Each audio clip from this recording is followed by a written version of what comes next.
Yo, what's up? This is Coach Renz, and we are live with our back to our What's Wrong with the Bible series.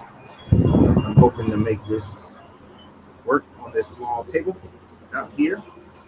Hopefully, it won't be too much noise. I'm sitting on a balcony, and hold on, this thing. I got to turn this one chime down because this thing is getting on my nerves already. We're going to get started here in about 5 minutes, about 12 minutes. Had to check, make sure everything is the way it's supposed to be. Didn't get a chance to do it yesterday. We was traveling yesterday, making our way here to Carolina Beach. Took a lot longer than we expected. Had a flat tire, traffic, because it's supposed to have been the rapture, but it didn't happen. I'm very disappointed by that. Just looking forward to it. Having all the time without anybody in Christians.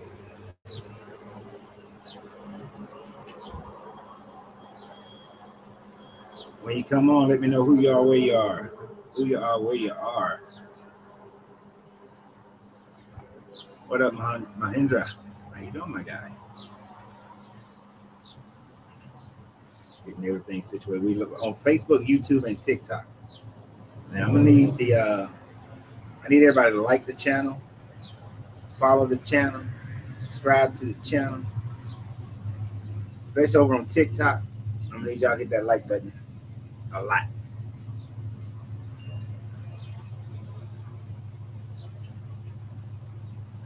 Jack, Southern California. Oh my God. We were in San Diego and LA not too long ago. Back in March.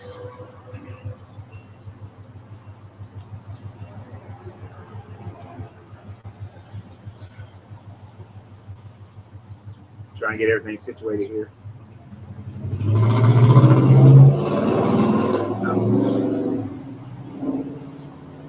What's up, Crimson? Got you on your lunch break. Stanton, VA, Eric, what's up? Grand Rising. I need y'all to punch that like button on TikTok so the TikTok bullies won't get rid of me like they like to do. Now, if you've been following this series, this is your first time following the series, yeah, we already left Georgia. We popped in and popped out. We'll be back in Georgia next month. But if you're looking at it and you're saying Deuteronomy 15 and 16, where's all the rest of them? Then go back and you can start following. You can go to my YouTube channel, which is Why I Left Religion with Coach Renz on my YouTube channel. And you'll be able to go into the playlist. And in the playlist, you can find all the other chapters leading all the way up. Grand Rising from St. Louis. Hey, Texas guys, how you doing? Hopefully it won't be too loud. I'm sitting on the balcony. The streets is a little bit busy here in Carolina Beach. That's why I moved the microphone a little bit closer to me. So today we're going through Deuteronomy 15 and 16 of What's Wrong with the Bible. For those who are brand new, what we do is we break down why we have all decided to walk away from this book, some of the things that don't make sense, and then some of the things that are just repetitive. I'm going to TikTok for me. Yeah. So anyway, Angelina's going to get the coffee.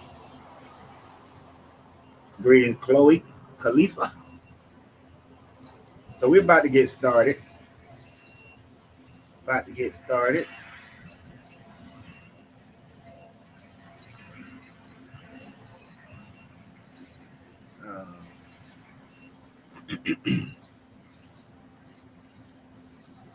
How many of y'all disappointed that there was no rapture yesterday? According to the Fox News numerology report, back after the eclipse didn't create a rapture. It was supposed to be a rapture, but we didn't get a rapture yesterday. I was very disappointed. Just looking forward to it. They wouldn't be doing that construction over there across the street. if that rapture had happened. It'd be real quiet out here today. And I can see the water over there, and wouldn't be anybody over there.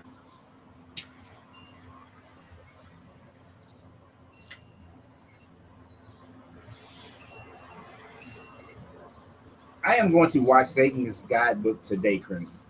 If I don't do nothing, I'm gonna watch it today.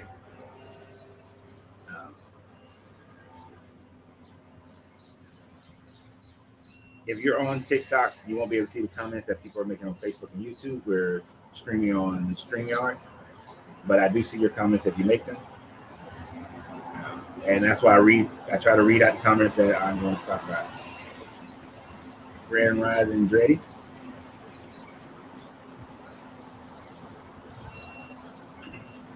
Religion wouldn't be so bad if it didn't empower the wrong people.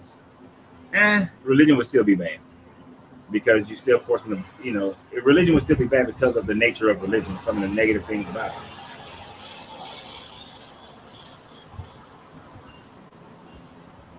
Yeah, but we missed all the rapture stuff. It's all right.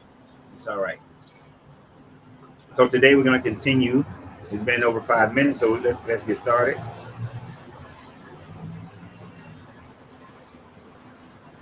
Shit, I have no idea. There's so many attempted raptures. I have no idea what number. So Genesis 15 is where Deuteronomy 15 is where we are today. I got a little bit of a reflection. That should be all right. I started to wait till later on this evening to do this one when it's much quieter on the streets, but said, now let's go ahead and get it done. Let's go ahead and do this thing. Thank you, Josh. So now in 15, we're going to go over some more of the same rules that we went over before. Some of the same bullshit, but there's a couple of mistakes involved here. A couple of small, minor contradictions, but things as well. Oh, hold on. I forgot about this wind chime. Angelina, let me know you can hear the wind chime.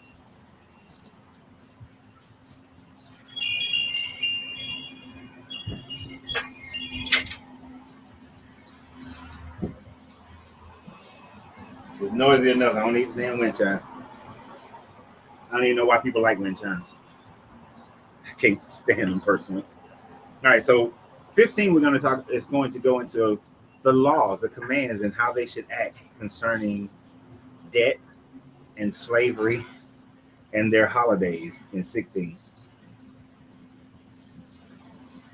So debt, slaves, and holidays is what these chapters are about to be about.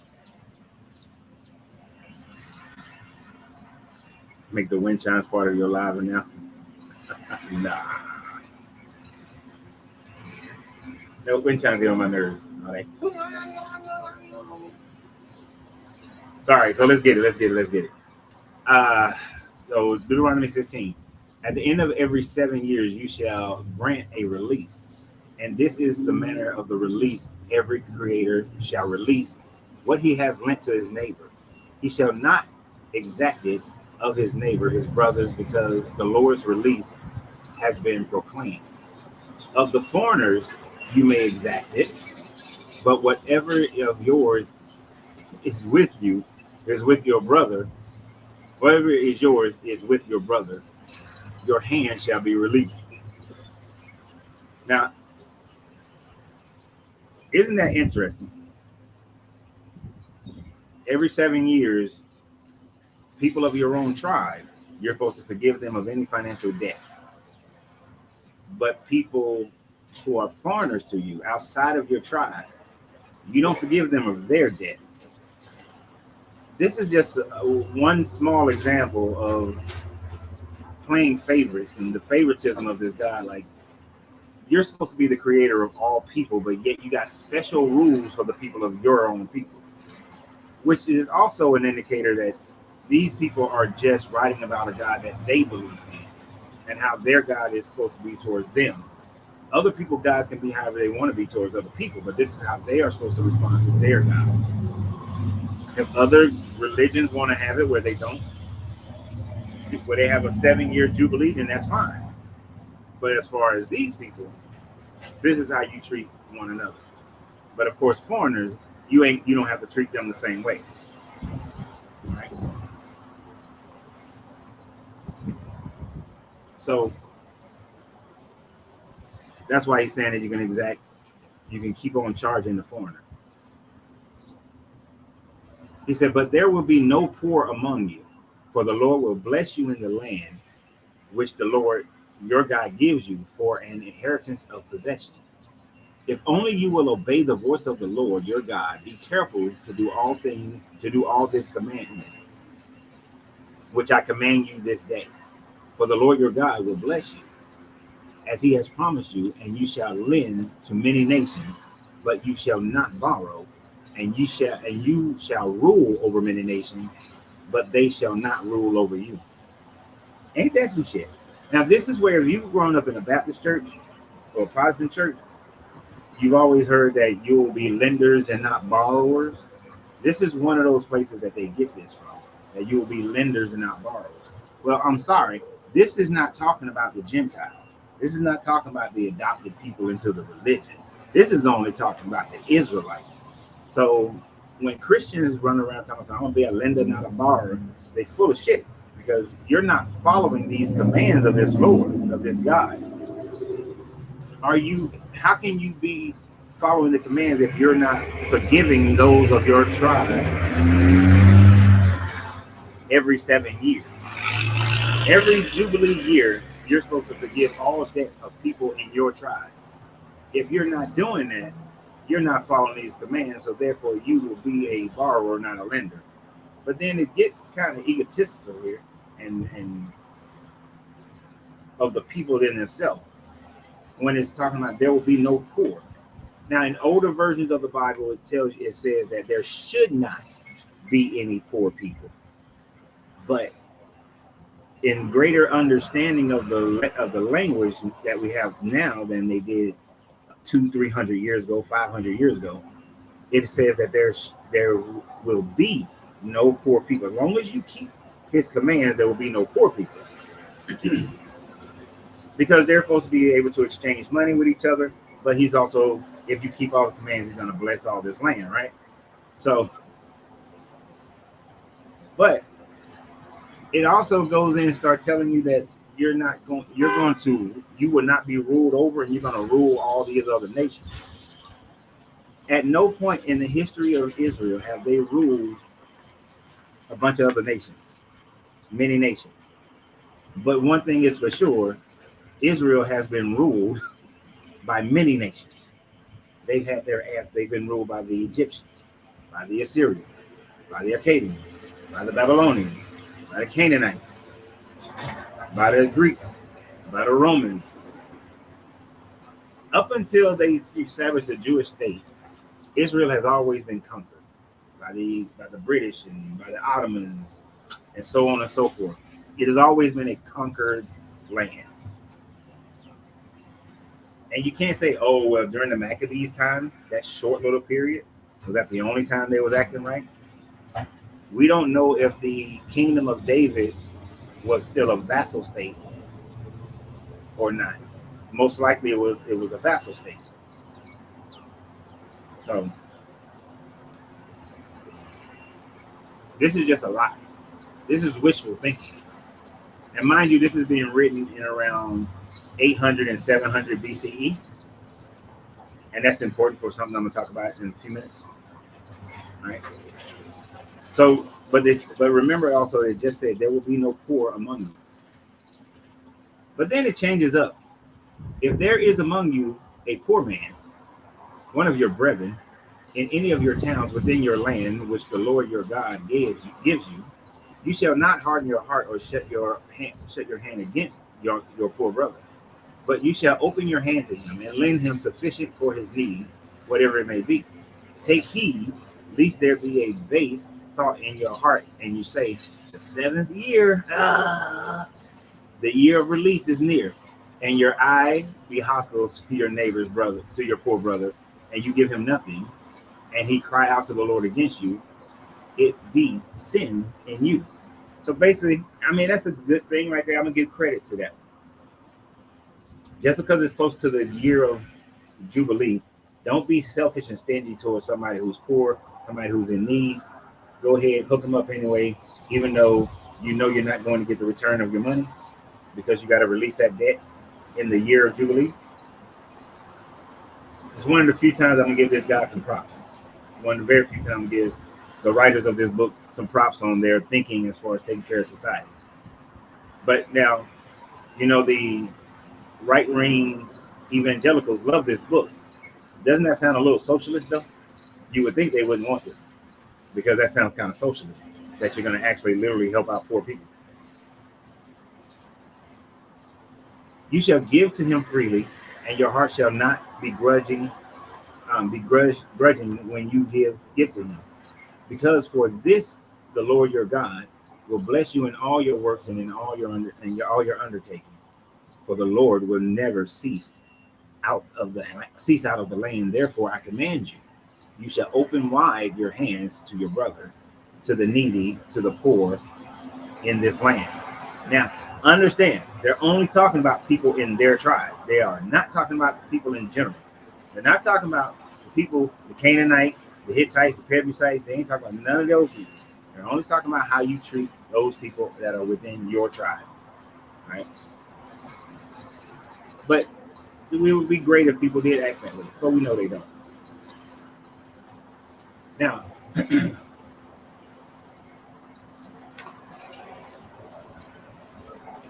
to continue, after I finish this part, I'll look at some of your questions before we go to the next chapter.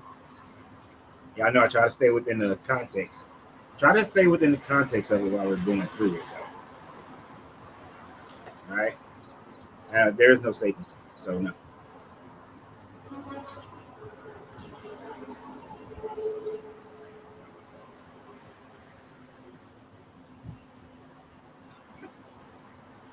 All right, so let's continue.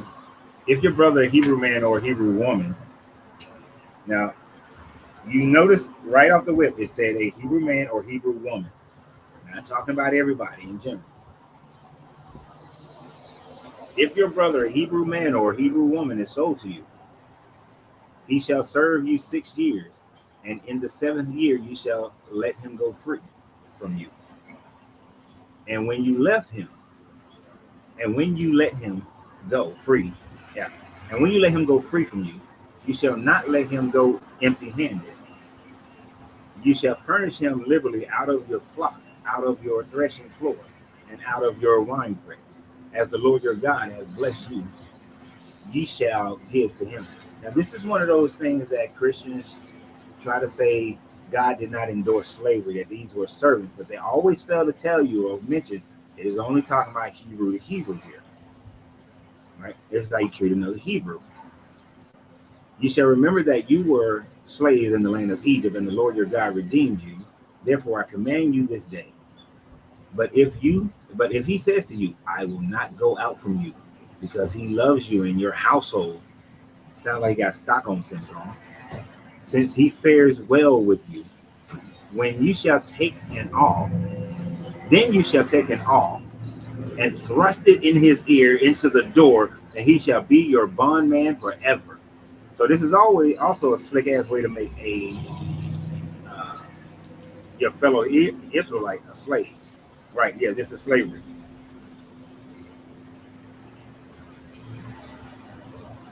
And it shall not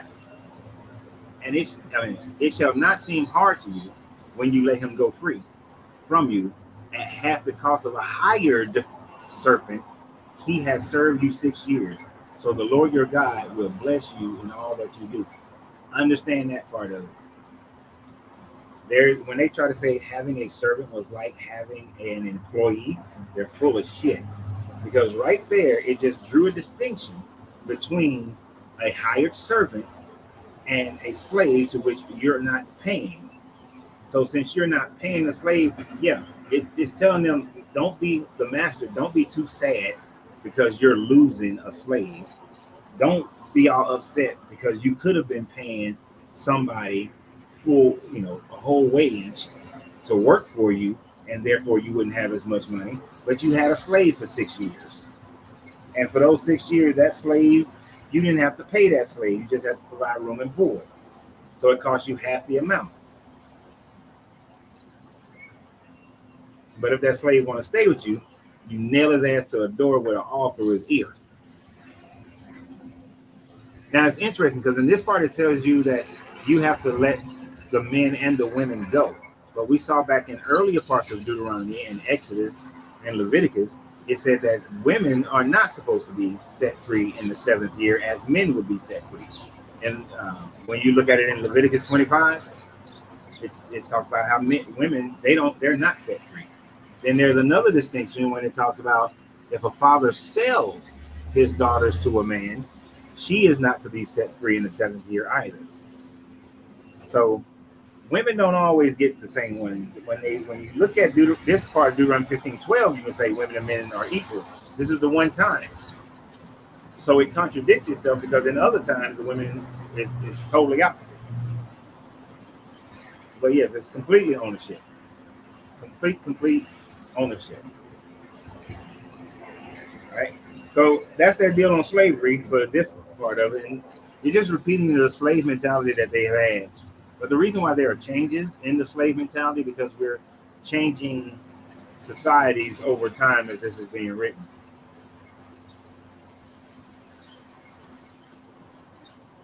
But yeah, women always get screwed over. So since we, talked about money, got some good slaving going, you know this God, let's go kill some animals. Let's go kill some animals. So at verse 19, all the first males that are born of your herds and flocks you shall consecrate to the Lord your God.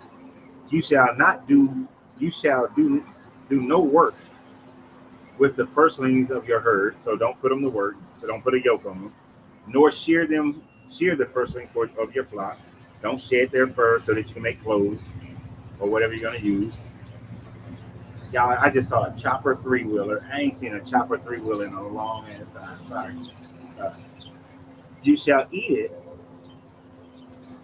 You shall eat it, you and your household, before the Lord your God, year by year, at the place which the Lord will choose. But if it has any blemishes, if it is lame or blind, or has a serious blemish whatever, you shall not sacrifice it to the Lord your God. You shall eat it within your town. The unclean and the clean alike may eat it, as though it was a gazelle or a hart. Only you shall eat food. Right? Only you shall eat its blood. Right? Only you shall not. That glare is getting me. That shall not eat its blood. You shall pour it out on the ground like water. So yeah, let's kill the animals. Let's kill from animals, but it got to be perfect, got to be unblemished. And Christians they love to say this is the foretelling of Jesus. Jesus was blemished and beaten like a mother. He was not perfect in his sacrifice. He was definitely blemished and lamed up before they killed him. But one of the ways that we know that Deuteronomy was not written by one author, and many people have to realize the reason why it's contradictory in its nature is because you got multiple authors writing over different time frames. So when it's talking about in this part of Deuteronomy, in the place that this God has chosen, this guy hasn't set up his place, his holy place yet. So it's still moving around. It is not until the 8th century, around during the time frame of Hezekiah, that Jerusalem becomes the holy place of this God, right? So until that time frame, you don't get it. You don't have a place of this God. Now, the only reason Jerusalem became the place of this God is because the Assyrians destroyed all the other places that they were able to worship this God. So, because every town had its own temple. But then after Sennacherib destroyed most of northern kingdom of Israel, Jerusalem being the last remaining major city, then Jerusalem became the spot, the place. and that's when and they built the temple. Where that temple became temple number one. And then you shall not drink of his blood. I'm not a butcher, but there is absolutely no way you're going to get all the blood out of an animal. You're going to eat some blood. It's some bullshit when they say you can't get all the that you're going to get all the blood out.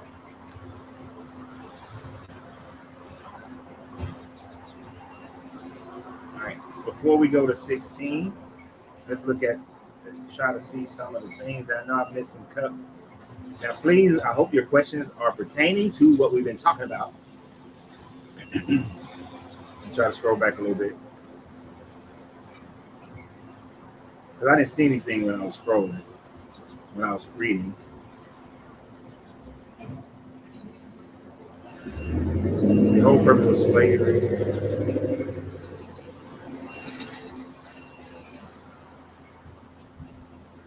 All right, I see y'all having side conversations.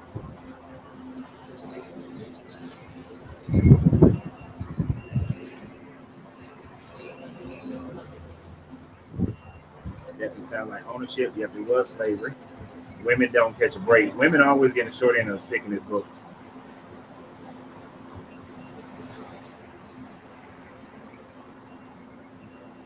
Now, Tori, this is a comment that I've seen many times about Christianity bringing the patriarchy. Many other societies were matriarchal, but people can never show me where that is true. Almost every society, the overwhelming majority of societies that I research throughout time immemorial have been patriarchal. And understand we're only able to go back and really research societies that go back 12,000. Now with Tehran Tepe, 12,000 years ago. We might have artifacts and we have artifacts of previous civilizations, previous man on Earth, 25,000 years ago, and so on. But to be able to identify how their society worked, we have yet to discover that. But what societies were matriarchal? I'm sure there were some, but it seems like most are patriarchal. Whether we're talking about out in Asia, Africa, Americas, they all seem to be patriarchal. And I'm not saying that's a good thing. And I'm not saying it should be one or the other. It should be balanced. But I just see that people say that a lot. But I've never seen any information to back that up.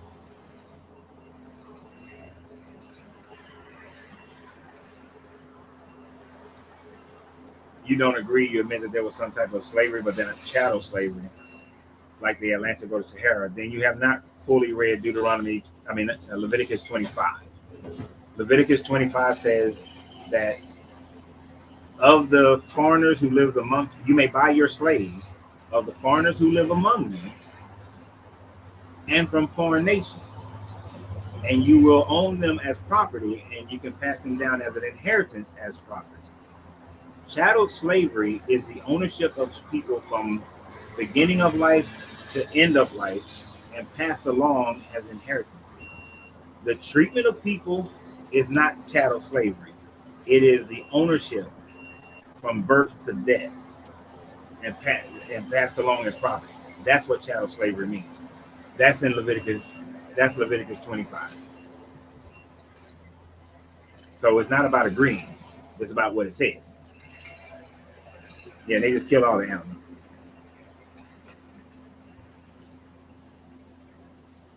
But yeah, I'm with you with Tory thing. It's not, but it has forced. It's the most forced religious doctrine in the world.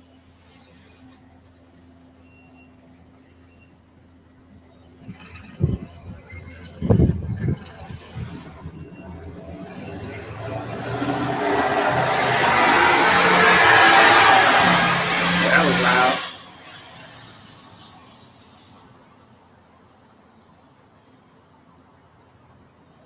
I don't know what Sheila's statement was. Let me see if I can find Sheila's statement real quick.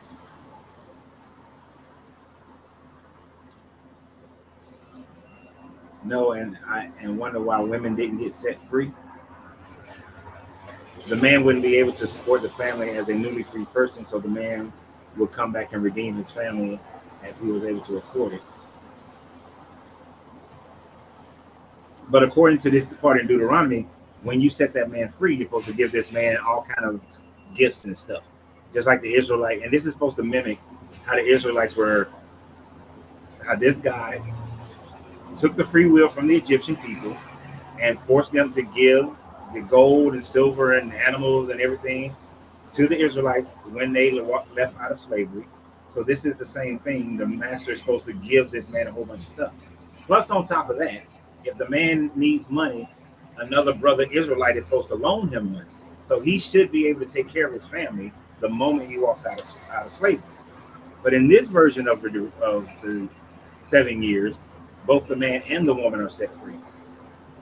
But of course, we have other ones where it's not.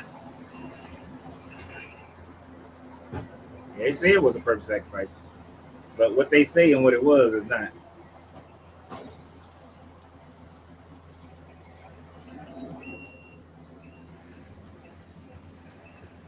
All right, I'm getting too far behind.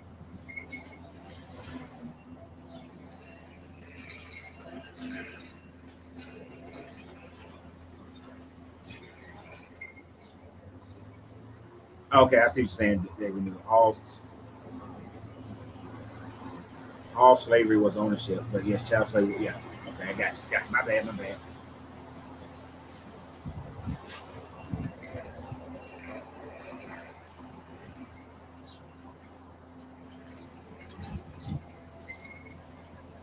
What's up, Taquan? So this is one of those distraction things that when people don't want to admit how jacked up their religion is or how jacked up the things that they believe, then they have to say that, well, this person was worse or this person also did that. What does that have to do with what you did? So if Taquan went and stole something from this place across the street, this boutique across the street, does it matter if, who's another person on here? If Prima went and robbed the bank down the street, robbing the bank, and let's say he robbed the bank and killed some people. If Prima went down the street and robbed the bank and killed some people, what does that have to do with Taquan stealing from across the street? Absolutely nothing. So me not talking about the ceremonies and rituals of other nations, what does that have to do with the Bible to which we are going over? In the song War, a great line. Absolutely nothing. It got nothing to do with it. Like, take your hit, man. If your book is talking about jacked up stuff, if the Israelite did some jacked up things, it doesn't matter what other people did. It don't matter. That's like that. If that's the case, a Caucasian American can say that, well, I know that we enslaved black people, but we only started and did it for about 260 years. But the Arab, they did it for 1,200 years. So don't look at us. Don't pay us any attention. Just pay attention to the Arabs. You see what I'm saying? That's dumb. That's dumb. And the Assyrians died out. This book is still here. No one looked at the moon last night, and because the Assyrian moon god, I think it's the god Sin, nobody was looking at the full moon last night talking about, ooh, look, we must all give praise and worship to the god Sin, and you better bless it. I don't think anybody was going through that last night. I don't think my ancestors were forced and beaten into worshiping, Baal and Mot. No. We focus on the ones that we have to deal with, not the others.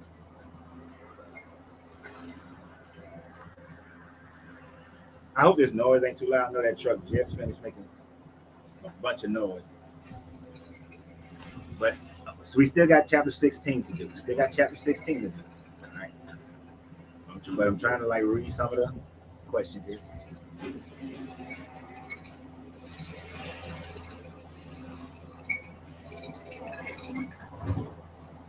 And before I go to 16, this is such a good point if I'm understanding it correctly. So Prima said in the history of the Jews, there is not much history of slavery, but that there were laws. It's funny because God brought them out of slavery. Now, there's not a whole lot of history of them enslaving people because they were not conquerors of nations, as it said in the earlier part of chapter 15, that they are going to rule over many nations. So since they weren't that guy, all right, they weren't that guy. They might have genocided some people according to this book, but historically, true history, the Jews,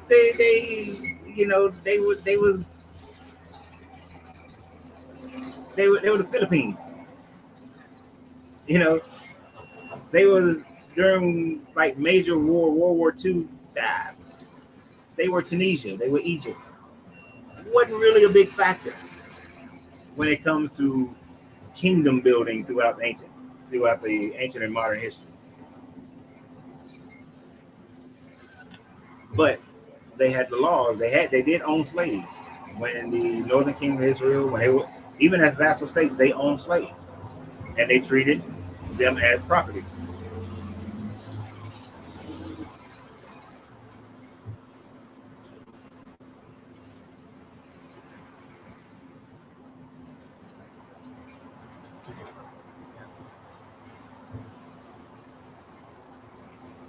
All right, we got to get to 16. We got to get to 16.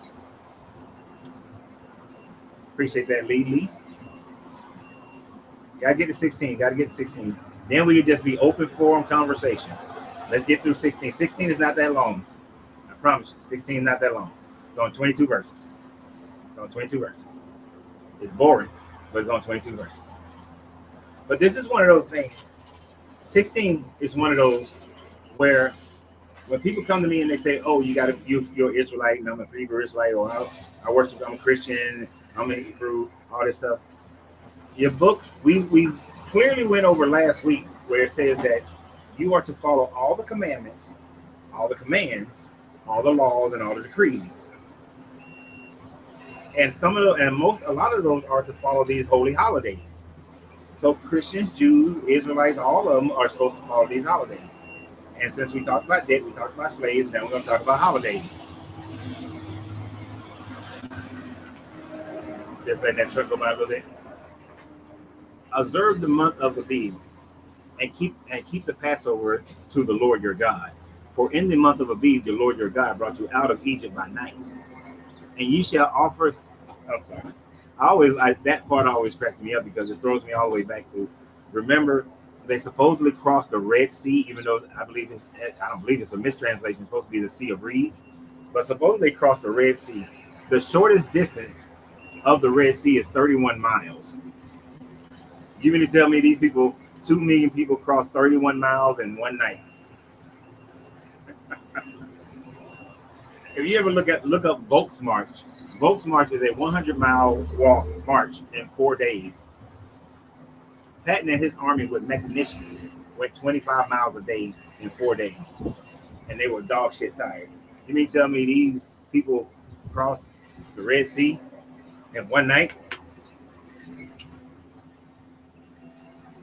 Sorry, but that math just ain't math.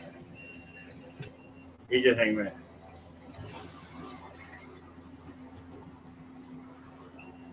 All right, so back to it. I'm sorry. And you shall offer the Passover sacrifice to your Lord your God from the flock of your herds at the place which the Lord will choose to make his name dwell there. You shall eat no leavened bread. That means no bread with yeast in it. With it, 7 days. This is a minor, but just pay attention to it. 7 days.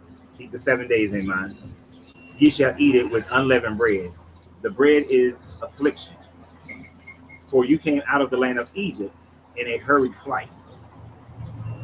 That all the days of your life may remember the day when you came out of the land of Egypt. No leaven shall be seen with you in your territory for 7 days, nor shall any of the flesh which you sacrifice on the evening of the first day remain all night until morning. You may not offer the Passover sacrifice within any of your towns which the Lord your God gives, But at the place which the Lord your God will choose to make the name in to dwell in, there you shall offer the Passover sacrifice in the evening at the going down of the sun, at the same time out of Egypt. And ye shall boil and eat it at the place which the Lord your God will choose. And in the morning you shall turn and go to your tents. For 6 days you shall eat unleavened bread. And on the seventh day ye shall be solemn. You shall be a solemn assembly to the Lord your God. You shall do no work. I know it's minor. It's minor. It's minor. Right? Let me find it again.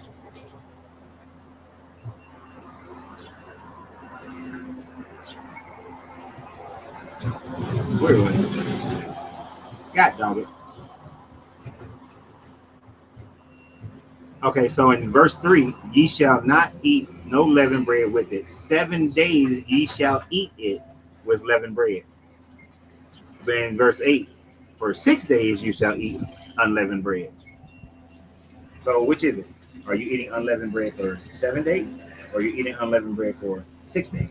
I can understand when one book don't jive with another book, but you 5 verses away from each other, messing up. Them some sorry scribes. Them some sorry scribes. I mean, it's a minor. It's minor. Yeah, this is nitpicking. This is nitpicking. But I'm just saying.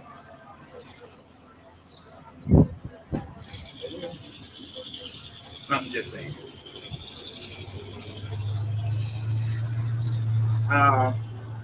Prima, I wish you was here with us when we went through Genesis. But it clearly says in Genesis that they went through it in one night. One night.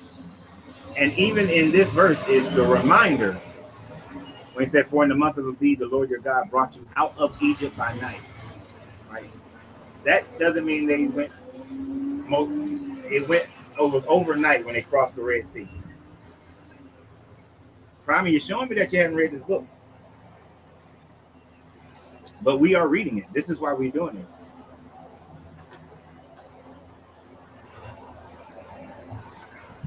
But it's one night, bro. They supposedly went through 31 miles in one night. Women, children, old people, animals, all their belongings, one night. Oh, for those who couldn't see what he said it never said they crossed in one night. It never gave a time or duration of the event, but it absolutely did. Go back to Exodus. I said Genesis, but I mean Exodus. No, sir. Oh my God. So this is how y'all mess it up. By night means travel by night. Okay, after they crossed the Red Sea, yes. They didn't just travel by night anyway. They traveled either by day or by night, but it was a cloud of fire at night and a cloud by day. So, but when you go back and you look at Exodus, in Exodus, they supposedly crossed the Red Sea in one night. Just go look at it. Instead of saying no, or arguing the point, go look it up.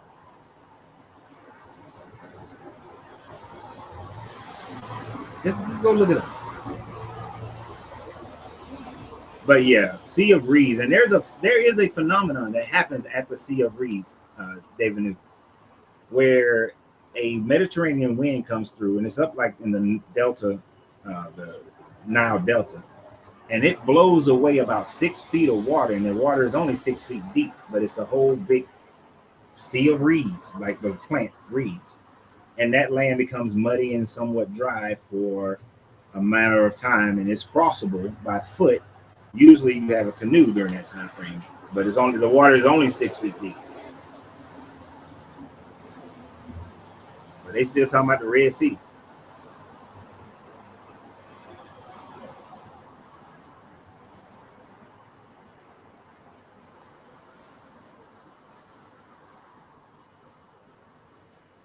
The self.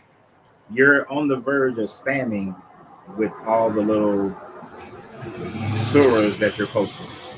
This is a channel for people who have walked away from religion. I do not mind having conversations with people who disagree, but posting scriptures and surahs and stuff like that over and over and over again will get you blocked.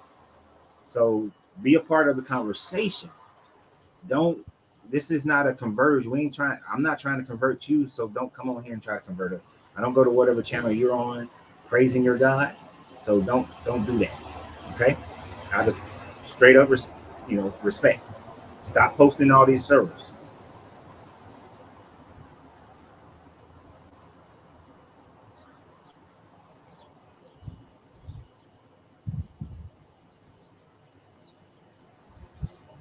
All right.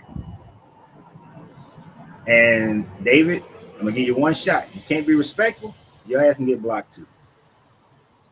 You can get blocked too. Now, I have not said anything disrespectful to you. Didn't even say anything to you. But if all you're gonna come in here and just make your little childlike comments, then and it's funny. Okay, now I gotta post it.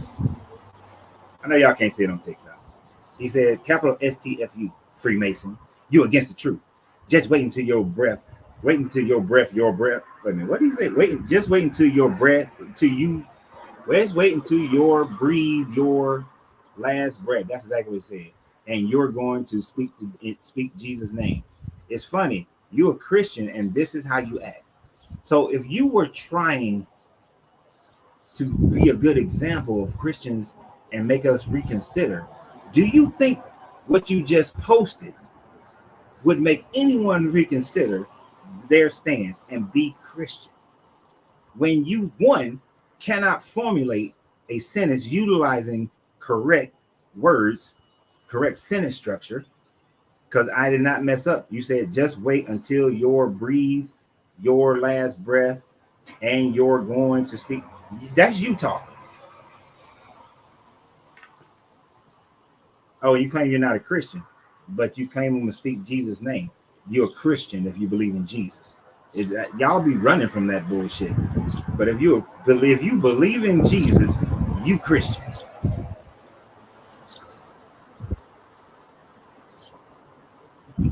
Y'all be killing me.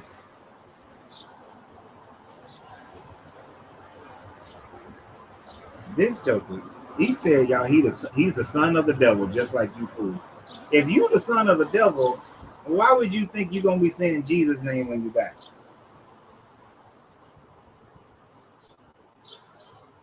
You strange. Okay.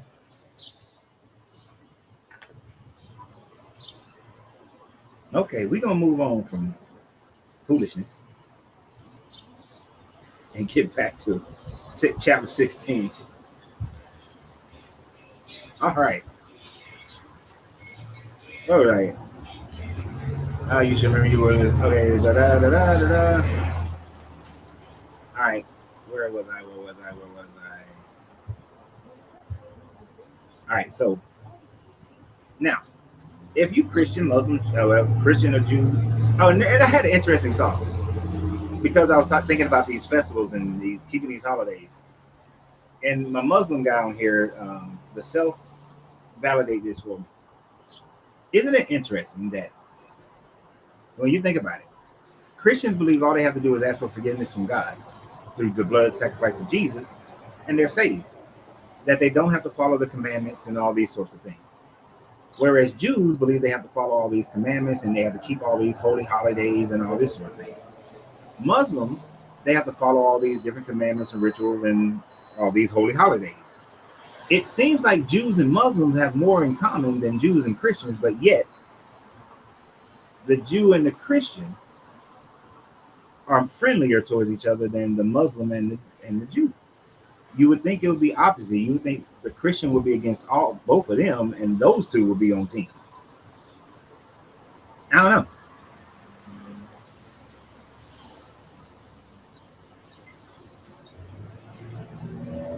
But yes, you're spamming by typing verses related. Your verses aren't related to the topic because we're not dissecting the Quran. If we were dissecting the Quran, then okay, but we're not. But there's no context to it. You're just putting it out there. instead of just stating what you want to state. And we don't believe in those texts to be valid or true or the word of God. So your statement would be much better, if you understand what I'm saying.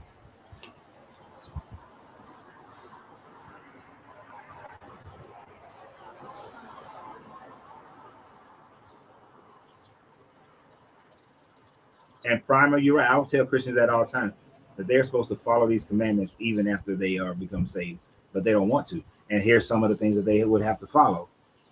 All right.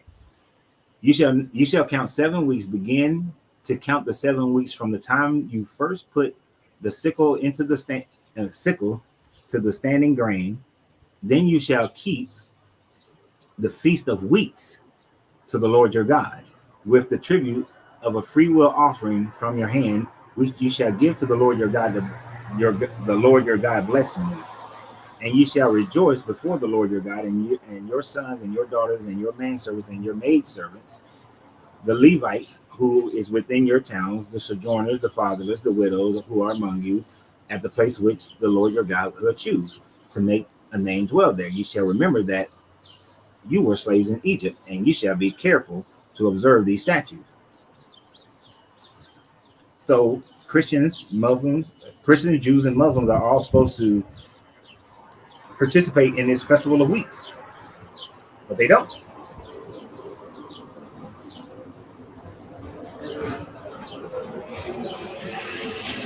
So why aren't they doing it? It doesn't fit their American culture, their French culture, their Nigerian culture, their whatever country culture that they live in and call themselves Christians. It doesn't fit their culture. And here they don't do it.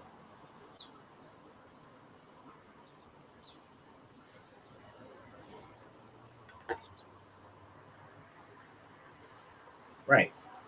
I'm with you, David. I don't know why they don't want to celebrate these holidays, because it's supposed to be a memorial to their Savior. Just like the 4th of July is a memorial to the American Revolution. They should. But you got to remember, Christianity still has, but had much more anti-Semitism to it for a long ass time.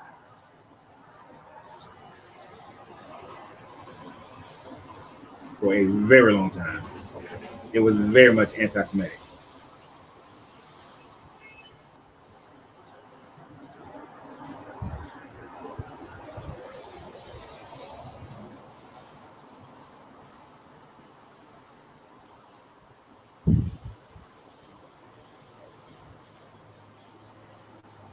See, and stuff like all the feast days are fulfilled, no need to keep them anymore.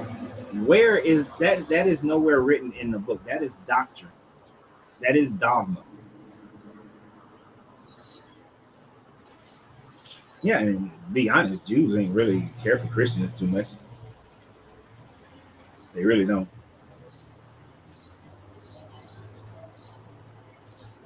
The Jews really don't like Christians. But Christians, because of that one verse, those who bless Israel will be blessed. Those who curse Israel will be cursed. All right, let's look at some more festivals that they don't keep. So you can always go to Deuteronomy 16 when the Christians say that about things that they're not doing, they're supposed to do. You shall keep the feast of booths 7 days. When you make your ingathering from your threshing floor and your wine presses, you shall rejoice in your feast. You and your sons and your daughters and your manservants and your maidservants and your Levites and the sojourners and the fatherless and the widows who are within your towns.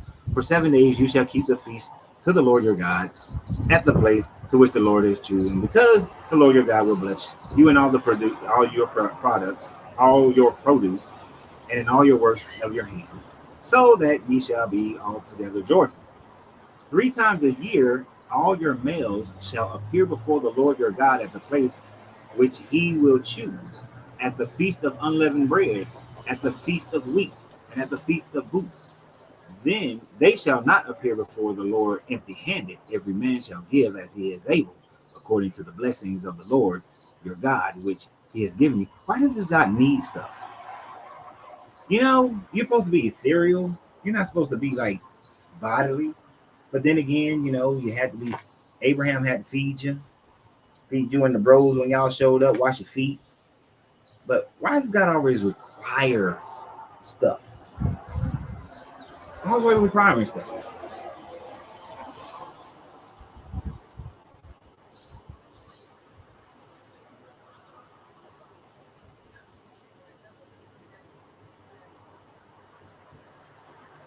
But so I'm trying to read comments at the same time before I get started. So they say everybody brings stuff to the party. And oftentimes things are burnt until it becomes ash. So it was kind of wasteful. All right, let's finish this chapter. Now this part, I'm gonna give the Bible some credit on this part. I'm gonna give him some credit on this part. Y'all ready for me to get this guy a little bit of credit? I'm gonna give this guy a little bit of credit.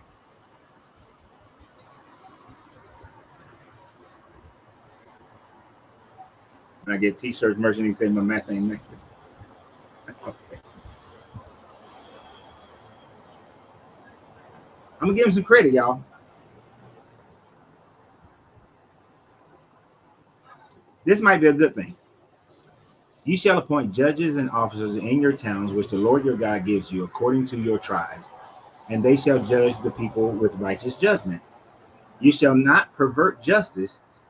You shall not show partiality. You shall not take a bribe, for the bribe binds the eyes of the wise and subverts the cause of the righteous.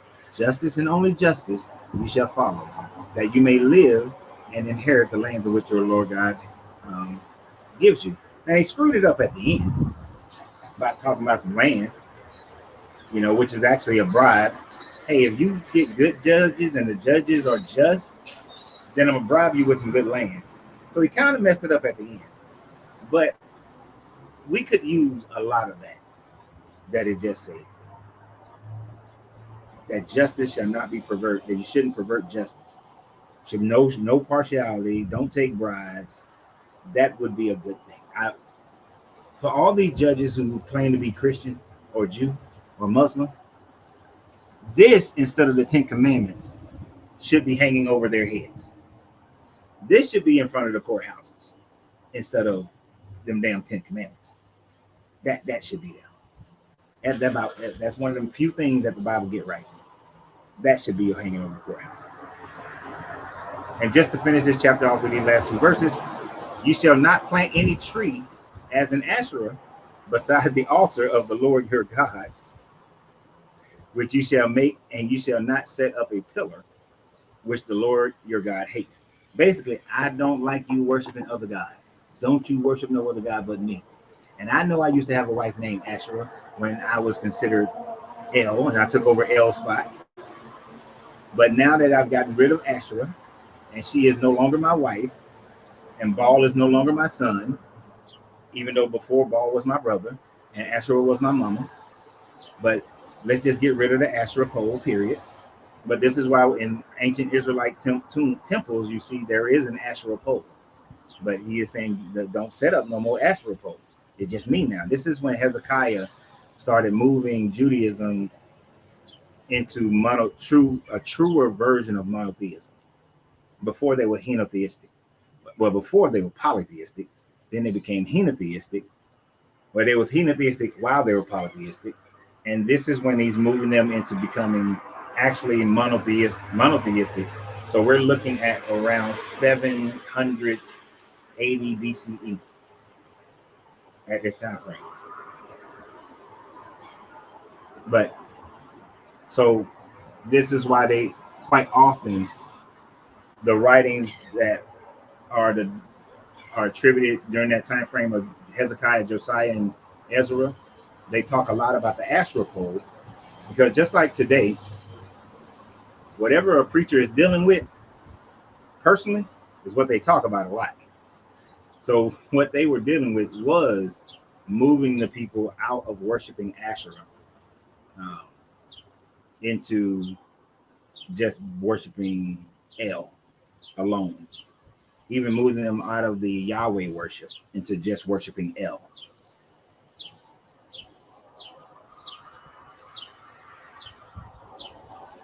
Hezekiah was way later in your history of brother.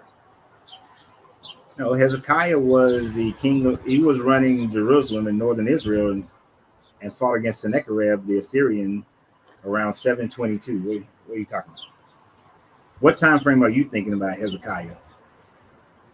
And I could be using the wrong name, but I don't think I am.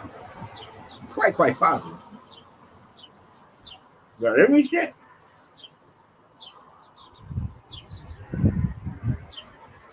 I hate doing on this laptop. Let me check.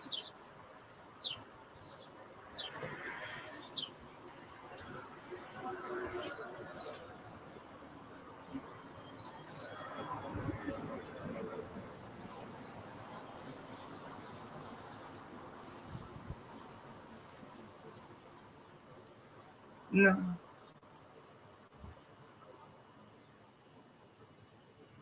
Okay, Hezekiah.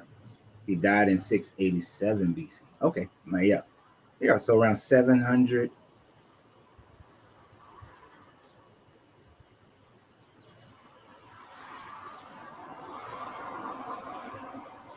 Yeah, Hezekiah was born around 739 to 741 BCE. Died at 687 BCE. So, like I said, during the 700s, which is the 8th century.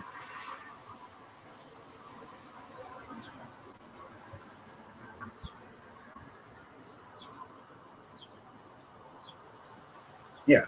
No, Hezekiah was. No, I'm talking about the right person. Deuteronomy was never written down until the first parts of Deuteronomy wasn't written until the time frame of Hezekiah, 7th century. 8th century BCE. So, in the 700s.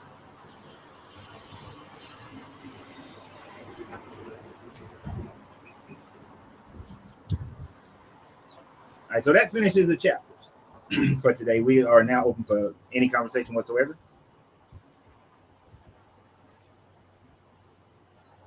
Did he ever say, Primer, did you ever say why they say that the feast have been filled or whatever?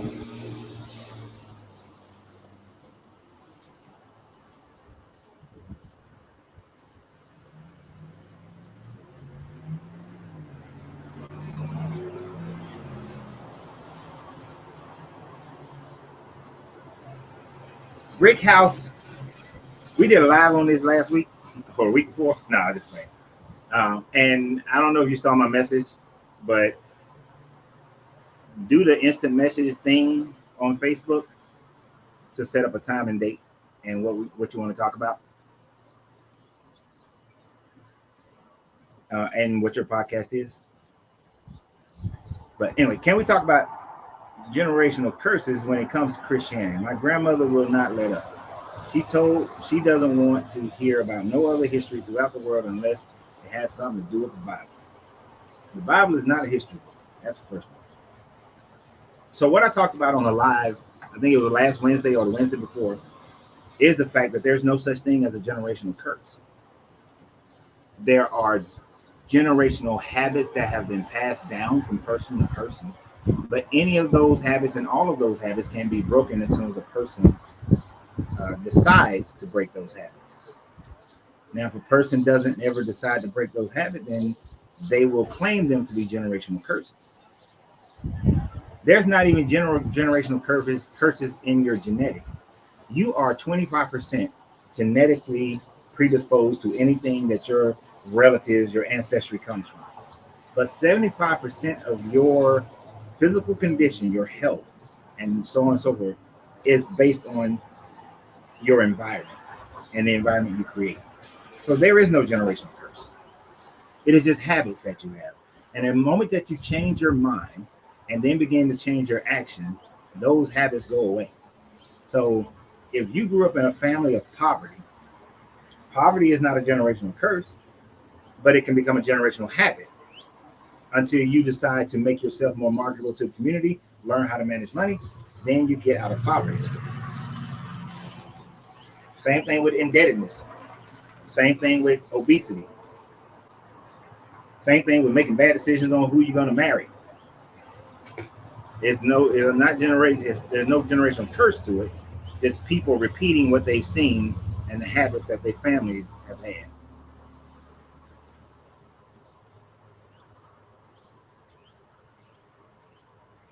Oh, Primer, you said earlier that holidays, the feast holidays have been fulfilled, but I've never seen anything that says that. Just people preaching it in churches. Just for fun, we went over Deuteronomy 15 and 16. Now we're just in open conversation.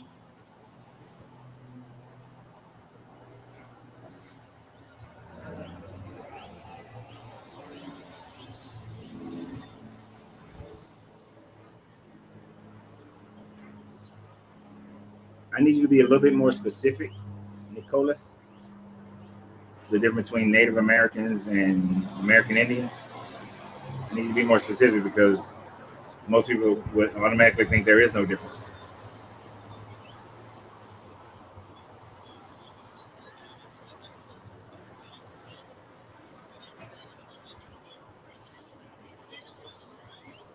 It's completely hypocritical of the Old Testament. There are still Christians around that don't abide in the rule.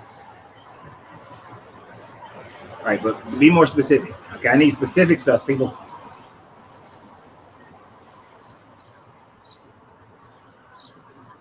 You feel like her decision reflects the whole family's decision on what we should believe. Most of the time, it does. The matriarch or patriarch of the family will lead the family into how they should think and how they should believe. But here's the thing: you are a full-grown woman. You can decide how you want to live your life, what you want to read. They may ostracize you. That's the risk you take. But at the end of the day, you can't live your life for anybody but you. Nobody but you.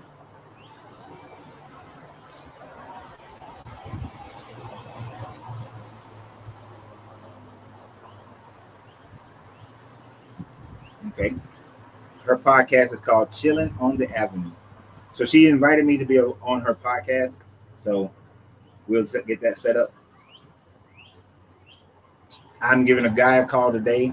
So expect the podcast to happen with me and Sean Towers real soon. We're gonna have a conversation today.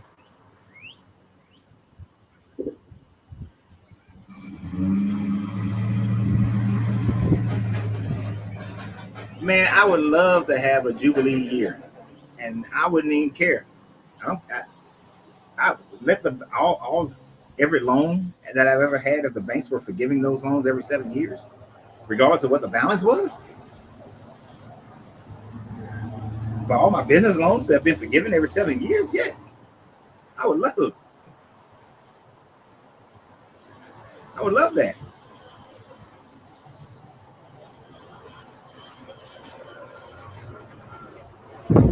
Oh, you was told that American Indians are us and natives are anyone born in the land. Gotcha. I mean, that's why I want to know there's more variables to it. So yeah, if you're born into a country, you are native to that country, regardless of what your race is. It doesn't matter. You're native to that country. But oftentimes when people say Native Americans, they're talking about the people who were here before the Europeans came. Those would also be the American Indians. They were here before the Europeans came. As far as us being those American Indians, that's bullshit. Um, Although I do have some American Indians in my family, it's very little. The overwhelming majority of my family bloodline is African. So, no. But it is pushed very strong by people like Dane Calloway that the slave trade didn't happen. We were already here. They just enslaved the people that was here. And it's just a bunch of bullshit. People like to disassociate themselves with the transatlantic slave trade because they look at it as a huge failure on the people and their ancestors, and they don't want to think about their ancestors in that way.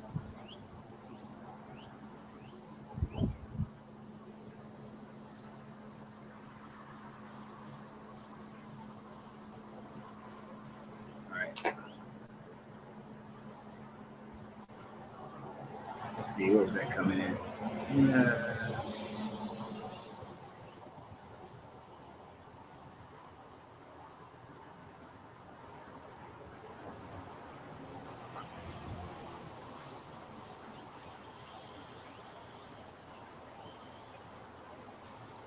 I love these people and they stupidity. Yes, America is a corporation. This is true. It's also a country. And they get stuck. Like these guys get stuck on the past. You see what happened to the Black Panther, and they made sure that no black man has power like that ever again. Ignoring the state of this country at that time frame, that we were still under Jim Crow laws and things of that nature.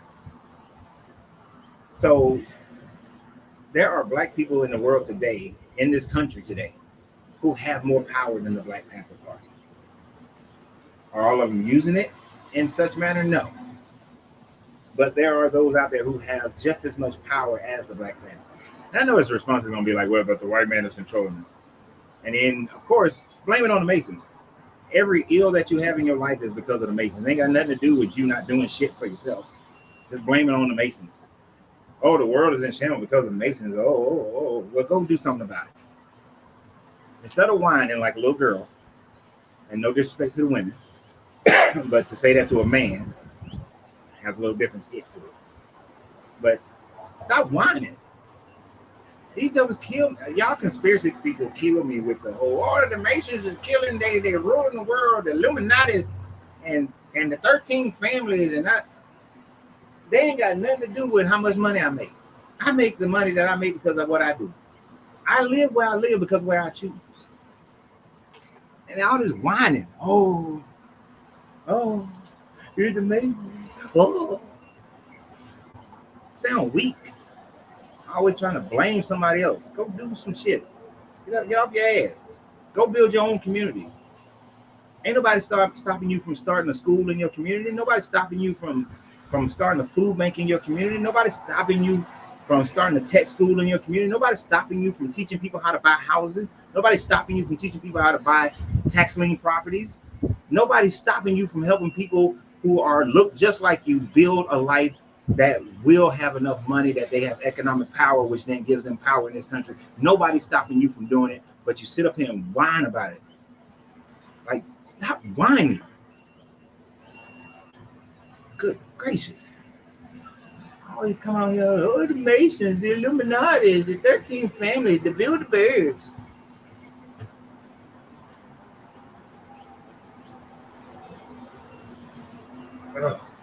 Anyway.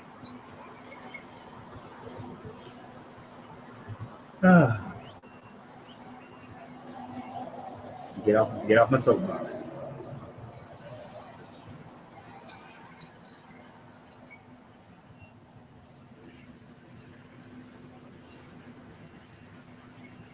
You know, the Bible stories is what happened to people in general.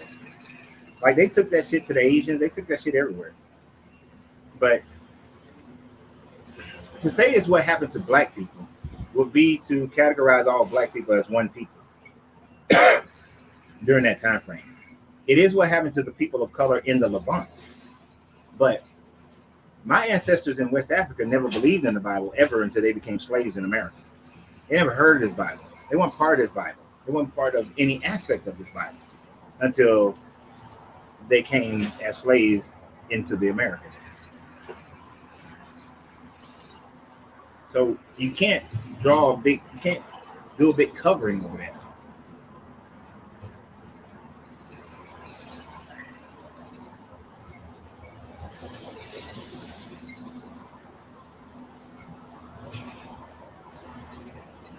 And stop doing this. Indians are harvesters. They work for each other and trade with us. We are gods to them. What are you talking about? That makes no sense whatsoever. And say Indians are harvesters. What Indians? The indigenous people to America? They hunted.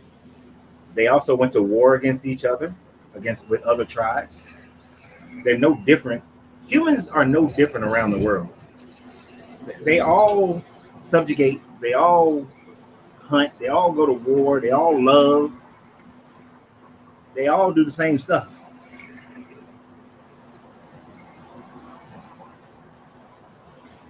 What up, Dwayne?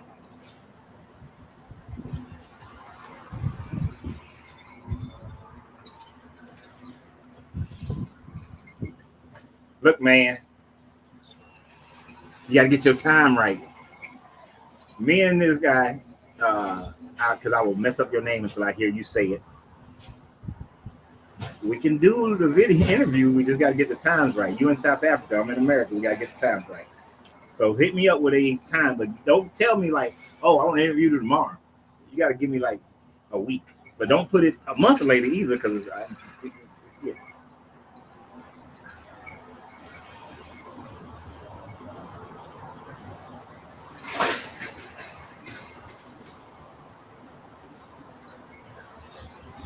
Absolutely not.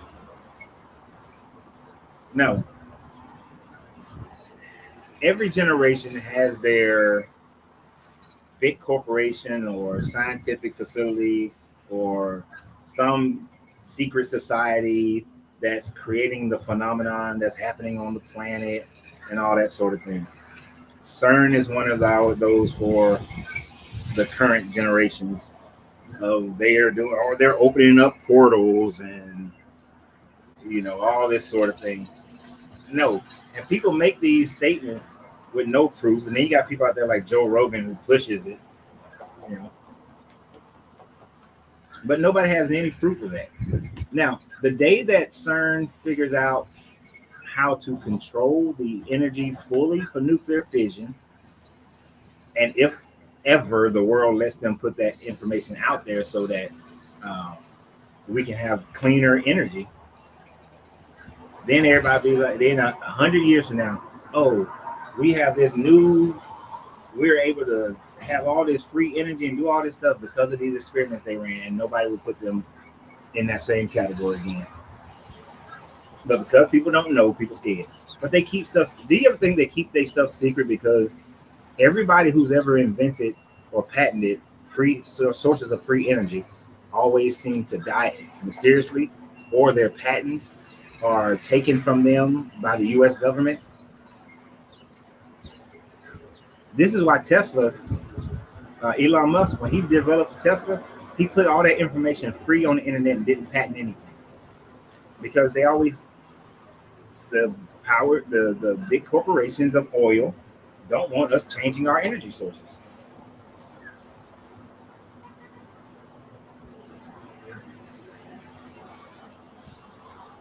I'll read chapter 7 with you.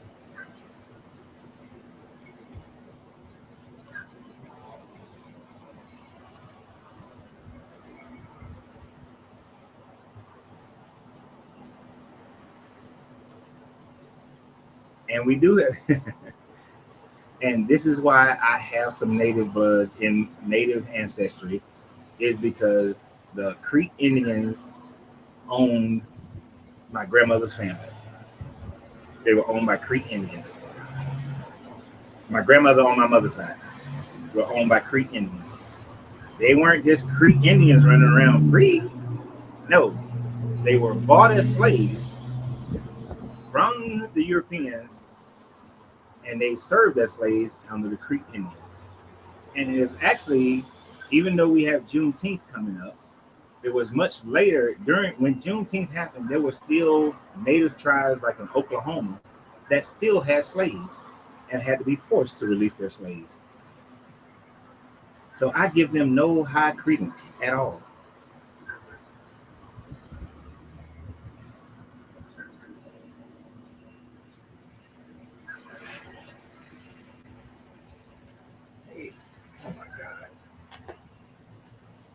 I know we're spending like a few days at this beach, and then we're going to another beach over the weekend.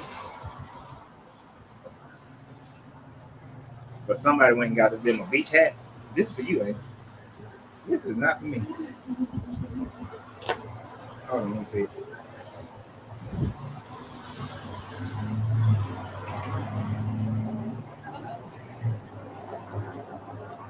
I usually give Angie credit for getting me all my hats, but I think she went too far with this one, y'all. We not rocking this. No. I hope you kept the receipt. I'm not wearing that. No. No, it look like somebody's granddaddy with that damn thing. No. Y'all see? Where's coffee?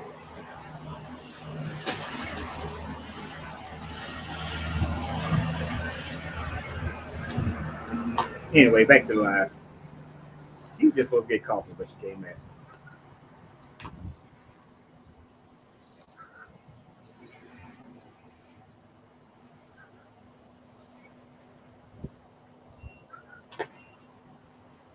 Okay, so it is he who set the message with the guidance of the religion. And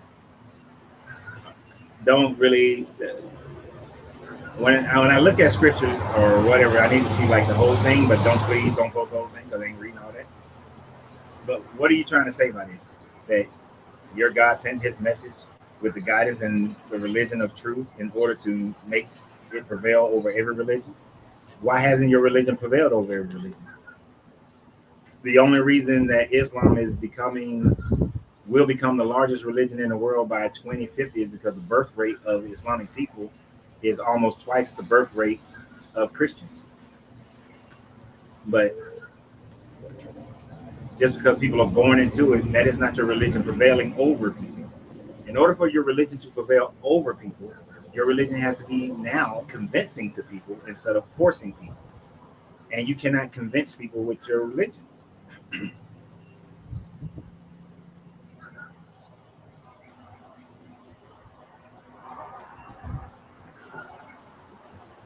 See, this just sounds like excuses to me, guys. Everybody's always been in a system. The world has always been a system. But you prevail or you don't based on what you do in that system.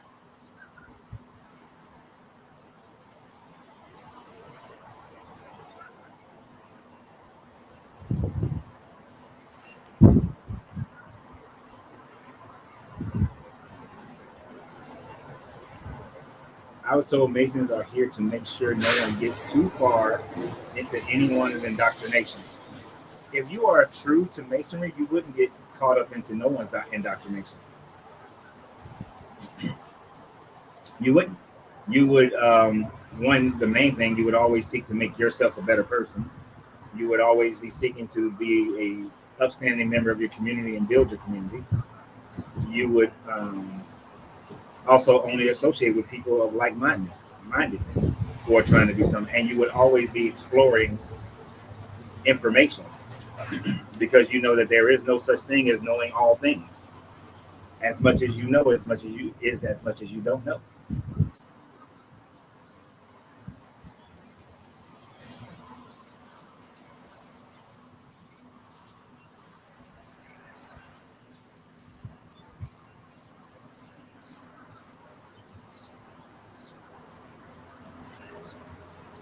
No, Deuteronomy 16 didn't say anything about blowing the trumpets. Excuse me.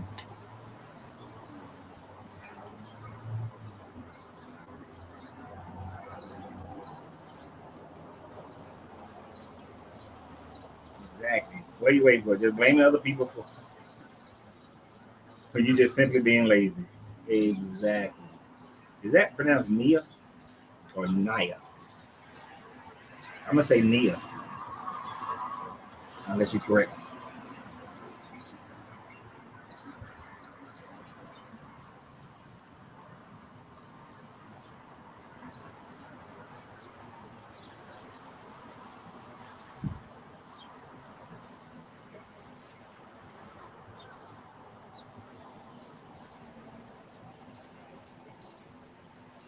Everybody got a reason for the problems and no solutions to the problems. And it's only a major concern when it's happening to them. Exactly right. This is why you are not going to hear me complain about a problem unless I got a solution to it. I learned that very early in life. Uh, learned that from my grandfather when I was a kid. If you don't have a solution for a problem, shut the hell up until you have a solution. Because otherwise, you're just whining. Y'all crazy as hell. You love that hat, Christopher. You come get it, then. You come with a hat. Oh shit! Let me try to catch up. I'm sorry, y'all. I gotta catch up.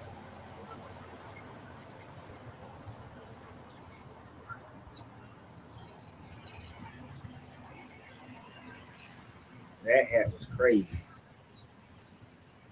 A person is smart, but people are dumb. Exactly. Dumb, panicky animals. Y'all crazy. Yes, Brian. I want my coffee. She could. I don't know why she came. There's a coffee shop right down the street. I don't know why she claims she didn't find the coffee.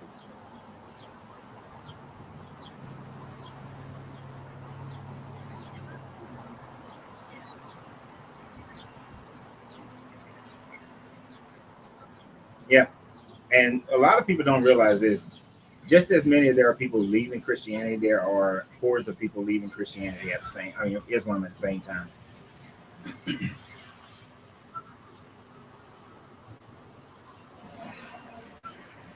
Right. Four wives to one husband. How can we compete? You can't.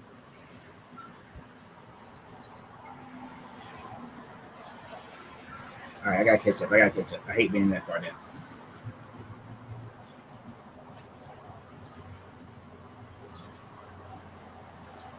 Okay, I said your name correctly. All right.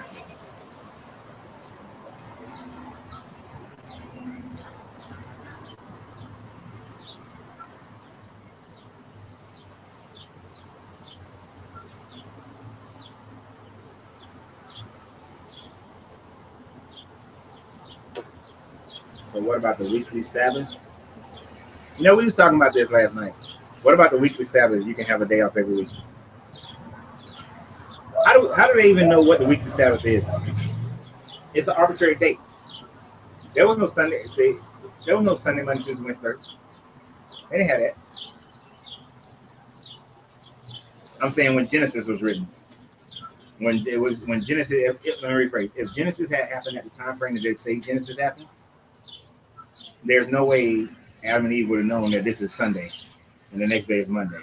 They wouldn't have known that.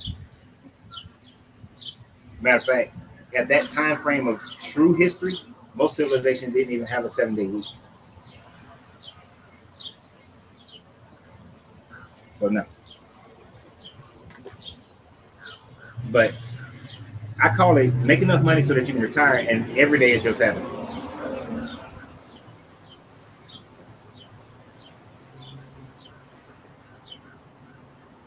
No. The slaves were not descendants of Moors. And Moors are a mixture of people. You could be Arab, you could be white, you could be African, but the original Moors were Arabs. And then they conscripted and enslaved Africans as well sub-Saharan Africans as well as Europeans, and they became Moors as well. So Moors was a diversity of cultures, diversity of races, what we call races today. But no, I'm sure some were, but not all. The overwhelming bulk came from West Africa because if it wasn't for the Spanish and the Portuguese, they wouldn't. If the Moors had not faltered and kept the Iberian Peninsula, then all that shit wouldn't happen. But of course, there was no way they was going to keep the Iberian Peninsula.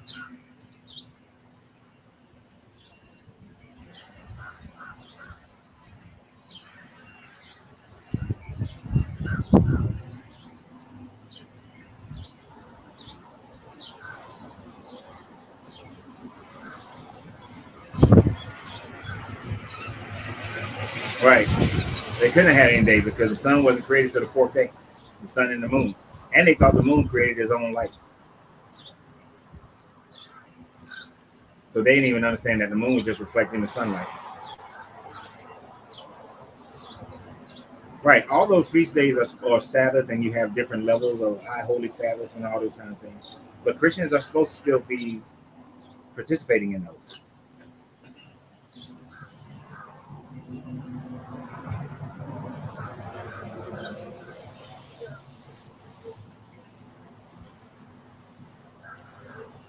I have to research it again, but I don't think the moon gives you a 7 day cycle. Right? I don't think the moon is what allow people to calculate that 7 day cycle. Because some ancient calendars had 10 days in a week, others had 9 days, some had 6 days. So they had that didn't come about. It took a while to get the calendar.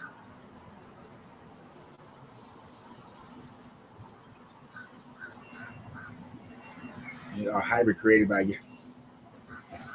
You know, that is what made me walk away from the Nation of Islam. When they started talking about Yaku, the scientist who created the white people, I was like, okay, y'all on some bullshit.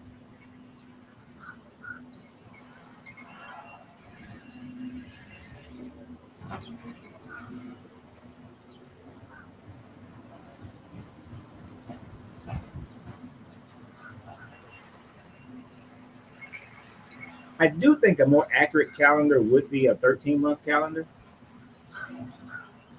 And there are still people working today to try to figure out the most effective calendar.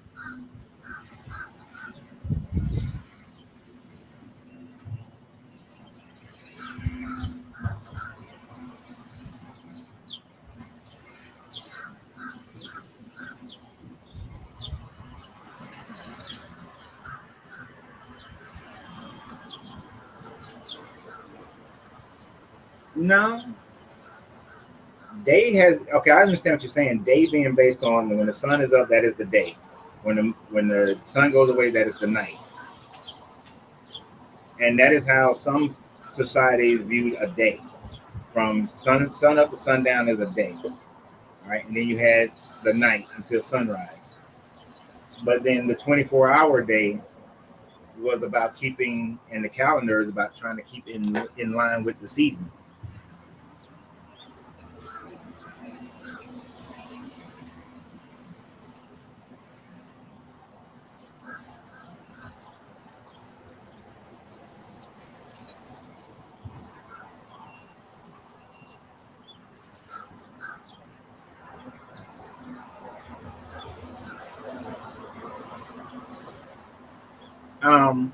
Victor, here's the problem with that. At the time frame that Genesis was written in around that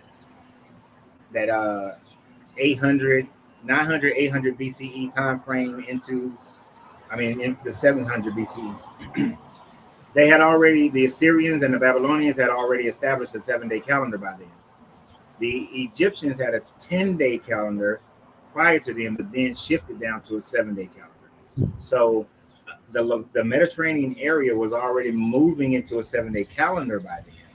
It's not like the story was written by Adam at the time frame of Adam.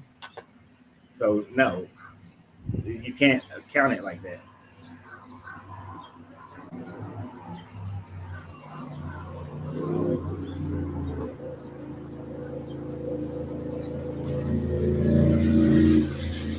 So these are some of the. So the self is he's Islamic. So these are the conditions for having one man and four husbands. One man and four wives. And if you fear you cannot be just towards the orphans, then marry the women you like, 2 or 3 or 4. But if you fear you will not be equal, then only one, or consider those whom you are rightfully possessed.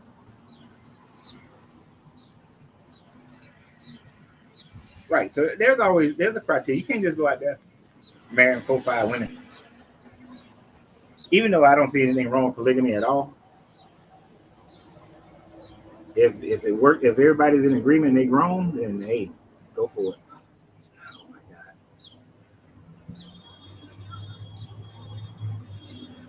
Let me tell you the thing that makes me not want to do this channel sometimes is the repetitiveness of statements I have to make.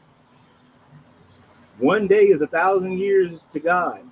All right, so you're thinking that the whole Bible is written with one mindset, with one knowledge base, with a complete and total agreement. The analogy that's written in 2 Peter that says that has absolutely nothing to do with Genesis 1 and 2, when the word that is used to describe a day there is yom. The word yom means 24 hours. In every other place in the Bible where the word yom is used, it means 24 hours. It has nothing to do with your 1,000 years that they threw in 2 Peter, which 2 Peter is one of those books that they are not even sure is authoritative, right? But no, that's not what you can't. That doesn't work because the Bible doesn't speak with one voice. That's why there's so many contradictions in the Bible, because you got different people writing at different time frames, trying to explain things because your God lied. Adam didn't die in the day that he ate. And it says Adam didn't die in the day because he told him he will die in the day that he eats. The word is yom, which means the 24 hours. It's not God days. But that's what y'all have to do to be able to do the mental gymnastics to make it work. And here's the thing about your whole 1,000 years. The further you go back in your own Christian history, that doctrine was not taught. That doctrine was not taught. It didn't begin being taught that until Christians start questioning the church about it.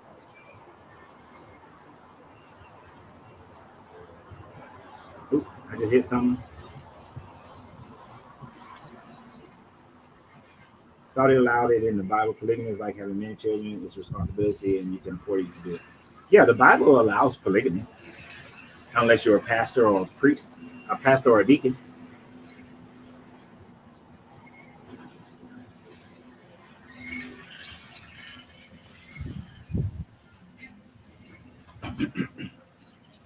And if one day is 1,000 years, right? Because I think this, if I'm correct, this is what Nia is saying. This chair is not the most comfortable. I think this is what Nia is saying. If that's the right calendar, then since our known history since the biblical history is only 6,600 and some odd years, then we're on day 6. It's only been 6 days since Adam. That's all it's been, 6 days since Adam. We ain't got a month yet, y'all. We just been 6 days. That's how dumb that shit sounds.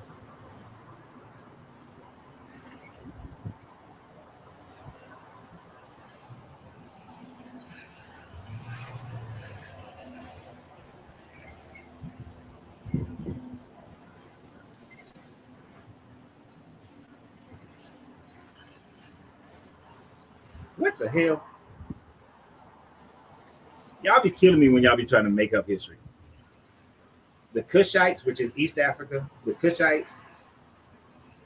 So now modern day Ethiopia, South Sudan, Ethiopia, Somalia, all that area right there, that East Africa, did they play a part in Egypt and Egypt's development? Yes. But did Nigeria, did did South Africa, did all that South Africa, Southwest Africa? No, had no connection with Egypt until much later in history. Y'all just be doing everything you can to make this shit math. But that math just ain't mathing. No, Nia, no. You're not 36 years old. In God's time, you're like a few nanoseconds old, okay? You a few nanoseconds old.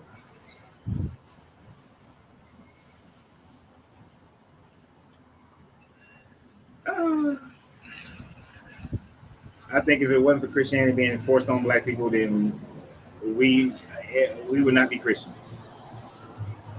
If Europeans didn't explore, if you could go back in time and just blow up Europe, or if Europe totally died from the plagues, then we would not be Christian at all. There would be no Islam either. People will still be worshiping their tribal gods or something. Understand, religion has only spread and dominated through conquest. That's it. It has never spread by any other means, simply by conquest. The root of all major religions is conquest.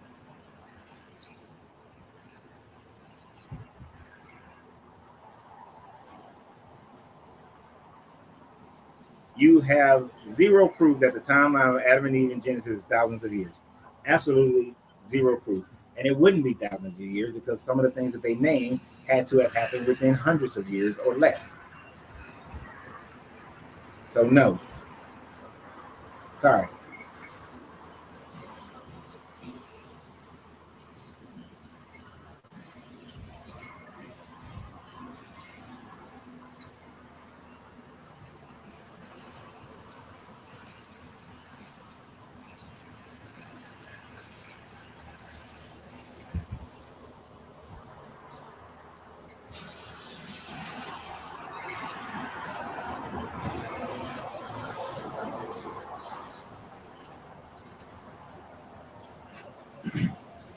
According to your biblical book, when you look at the lineage, and the easiest one is because they go from the lineage of your Jesus, and we know that should start at 0, but even though we start at 1, and who begat who, at what age they begat, and through all the begattings, that goes all the way back to Seth and goes to Abraham, to Adam.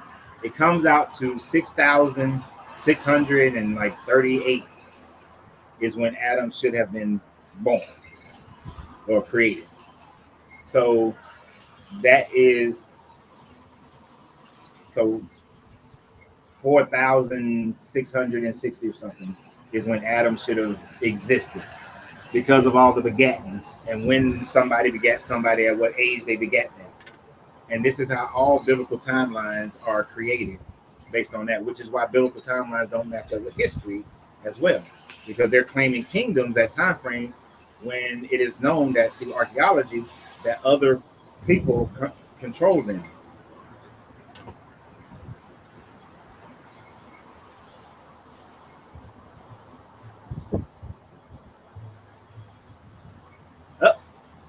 Nope. Nope. No, sir. No, sir. Ethiopia didn't become Christian until 330 BC, 330 CE. That is when the Axiom Empire converted over to Christianity. The Axiom Empire didn't convert over until 330 CE. I don't care that the Bible says that an Ethiopian brought Christianity to Ethiopia. At the time frame before what was the damn king? King Azana. Before King Azana, Ethiopians worship multiple gods, different tribal gods, depending upon what part of the Axiom Empire you was in. They worship multiple gods. They did not convert until 330 when a Christian from the Coptic church in Egypt crashed his boat in Axiom, became a slave. Then they asked permission to go back. He went back. Then they asked permission from the Roman bishop Athanasius if he could go and convert the Axiom Empire. And Athanasius, Bishop of Alexander, gave him permission, and he went back to the Axiom Empire and converted Azana into Christianity.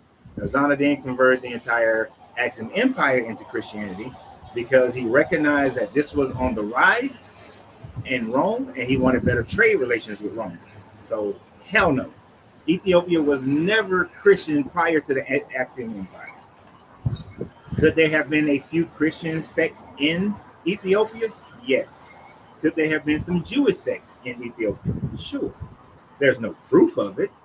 They claim to have that lineage, the churches that are there, but they have no proof of any of that prior to the Axiom Empire in 330 CE. So no, sir. No, sir. It was already well established in Europe long before it got to Ethiopia. Now, a more correct statement would be Christianity was in Egypt. It was introduced to Egypt at the same time it was introduced to Rome. That would be a more accurate statement as far as Africa and Europe and Christianity.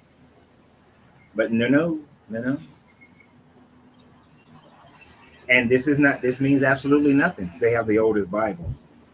That Bible is not, they don't have a Bible from 330. They don't have a Bible from 400. They don't have a Bible from 500. That Bible is like 1500. It's from the 1500s. So you got to understand, when they say they have the oldest Bible, what they mean is that they have the oldest Bible that's complete Bible that they have. They just have it. All other older versions have been destroyed, right? The Sinaiticus was around, the Valentinus was around before the Ethiopian Bible. Oh, let's see. The entire smoke ceremony with the Pope came from Ethiopia 200 years before the Vatican. The Pope still blows the Black Jesus. And so it doesn't change the fact that Ethiopia didn't convert to Christianity to 330. It doesn't change the fact that it was in Egypt. It's well established in Egypt prior to that. It doesn't change the fact that it was in Abyssinia prior to that. It doesn't change the fact that it was in Rome prior to that, to 330. Doesn't change any of those attributes of it. Who got what ceremony? So what?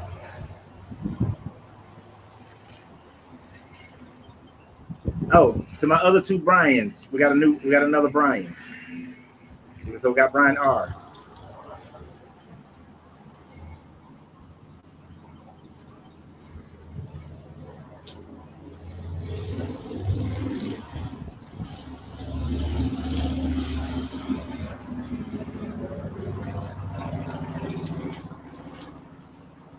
Adam was 4,600 something BCE. The flood is around 4,300 BCE. So many people don't think about it. According to the Bible, a lot of the old patriarchs prior to Noah were still alive when the flood happened. But people don't really think about that. That all them other people still alive. Like, if that story was to believe, Adam could have went over there and talked to that. Noah could have went and talked to Adam about AI. This flood about to come.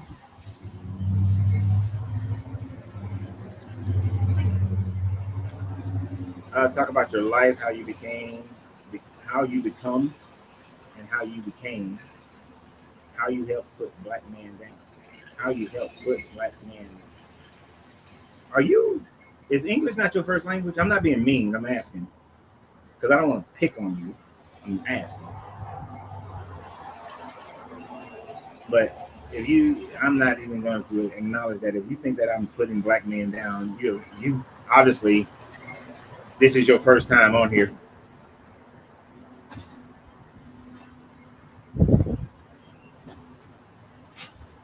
Okay, see, and here's another thing that you have to think about, Primer. When you say which country became Christian before in Europe, there were no countries in Europe at that time frame. The overwhelming majority of Europe in the Mediterranean was controlled by the Roman Empire.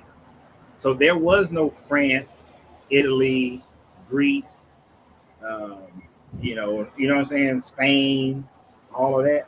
There was the Roman Empire. Within the Roman Empire, it was henotheistic. Everybody had a right to believe in their own gods. So Christianity had a right. Christianity was in Rome. It was persecuted by Romans. It was in Syria. It was in Abyssinia. It was in what we call modern day Turkey. It was in Greece. It was in Rome. Remember, in the Christian story, Paul went and taught in Rome and converted in Rome.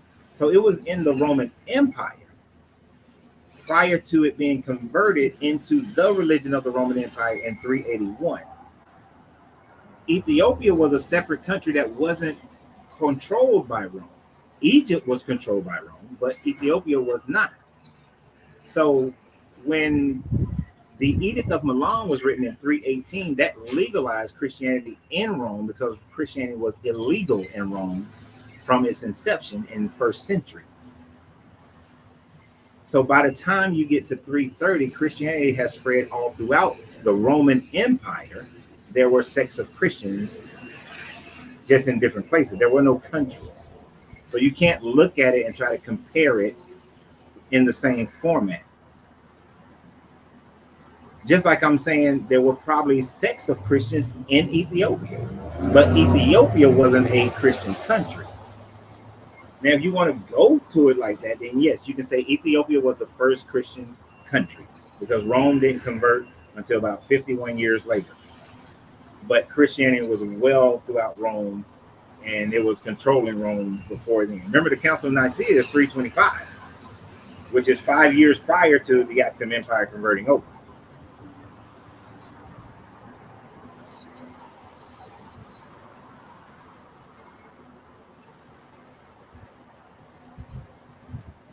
Okay, so who is Simeon Bachos? Like, where was he? I'm assuming it has something to do with our conversation. But where was he?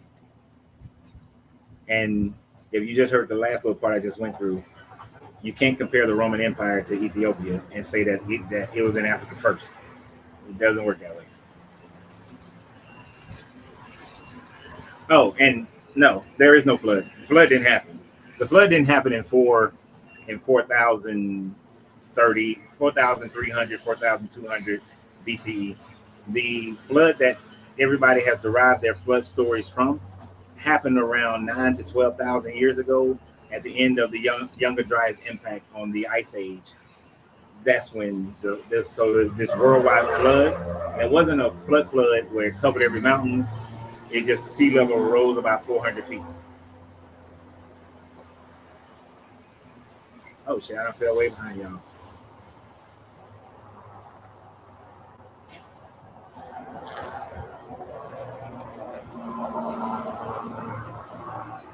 See, you're showing that you don't know your history, my guy.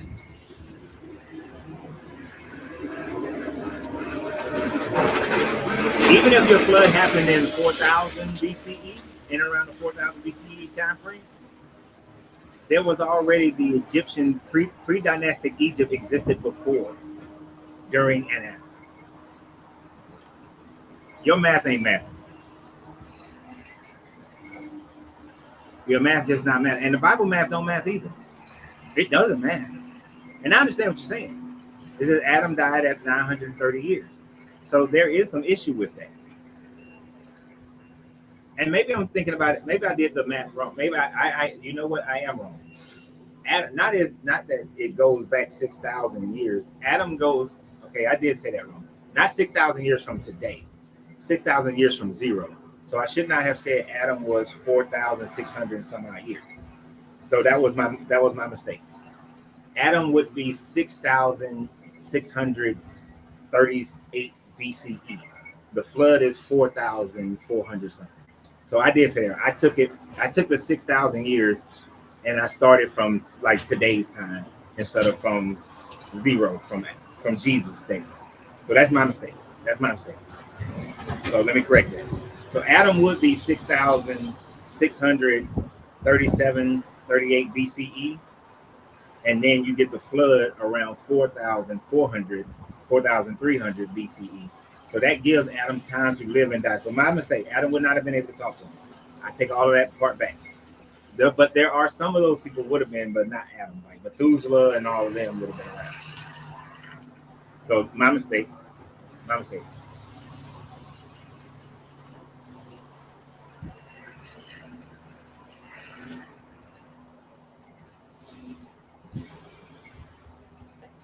And that is the problem with the story. Is that even in the Genesis story, sometimes there's 2 animals, sometimes there's 7 animals.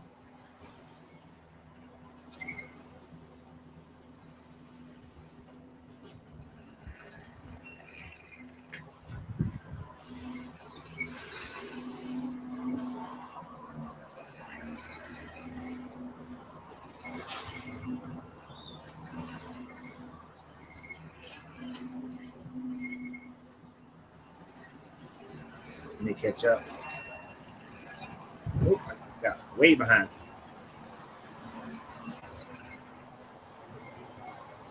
Yeah. So that's why I was correcting it, because I've started from now and went back, but it's actually you got to start from Jesus' time and go back to 6,000 years.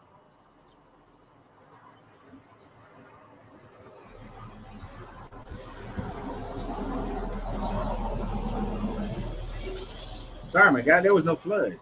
There was no flood, and there was no biblical flood. The biblical flood is them telling a story of a flood that happened thousands of years prior, and every culture made up their own version of it. But if every culture made up their own version, then why wasn't there a flood? Why can't we say the Gilgamesh flood was the real flood? Fuck the Noah flood. Gilgamesh flood, which makes the Gilgamesh flood makes more sense than the Noah flood.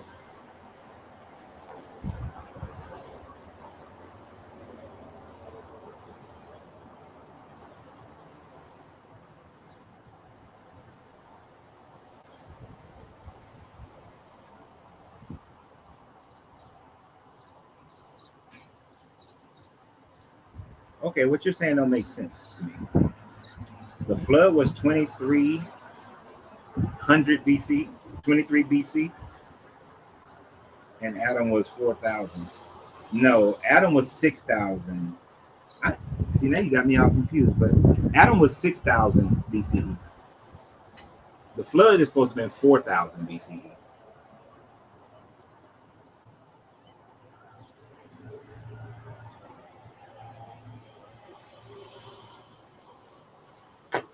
You know what?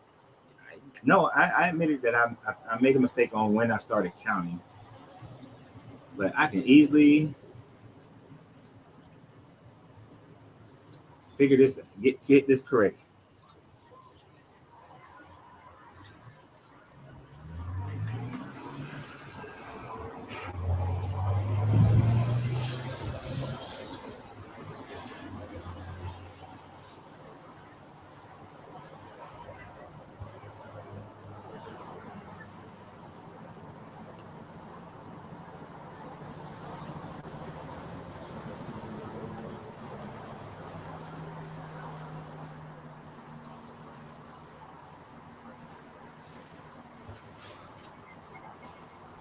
All right, so let me see.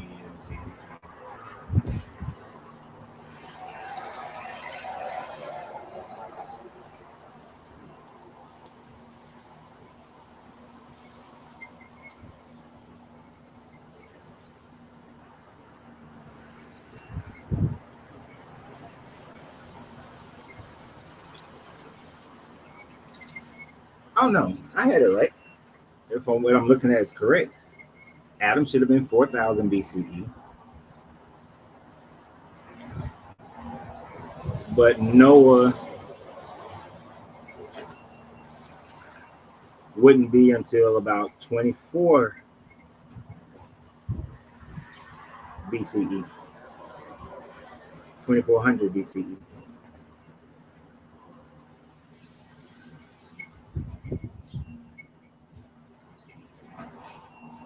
Okay, I know what I know. I never claim to be perfect, but I know how to find them and to figure it right back out.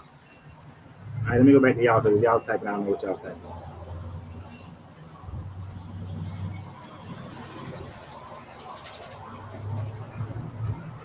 Right, you're right.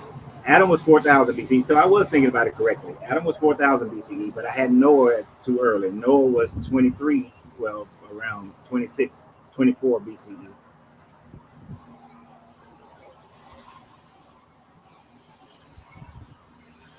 Which again, my guy, you're telling me that the world flooded a little over 4,300 years ago. That's it. There is zero archaeological evidence of that. Matter of fact, there are civilizations that were around in the 2300s, 2600s, during and before and after. The Sphinx is older than that. The Chinese dynasty, it weren't the dynasties yet, but the Chinese culture was around before and during and after. There were so many cultures that was around before, during, and after that time frame. There were there were tribes over here in America that existed before, during, and after.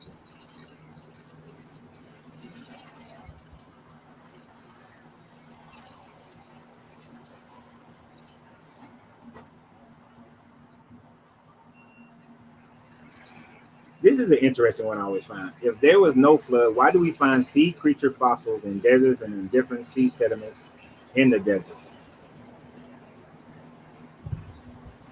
So, do we understand how I think of it?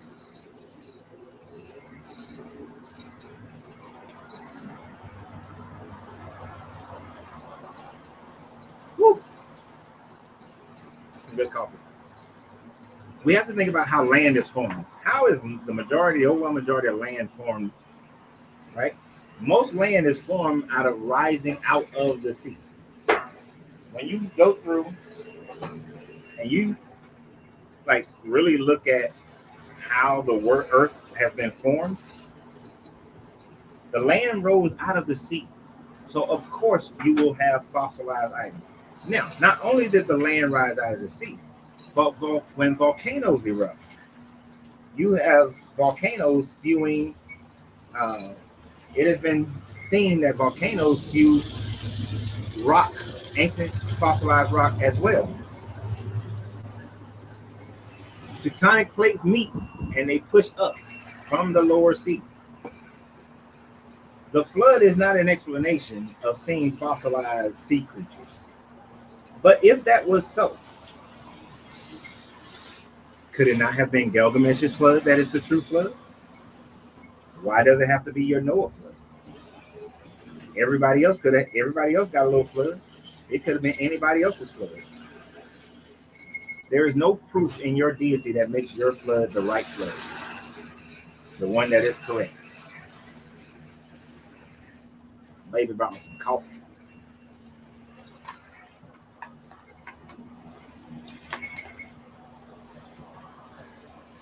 See, I might as well believe that we're sitting on the back of a turtle, or that the Titan Atlas is holding the earth up on his shoulders. Like, we can't, instead of the ice wall, we can't go to Antarctica because then we'll hit the shoulders of Atlas. I might as well believe that, because it's just about as much proof of that.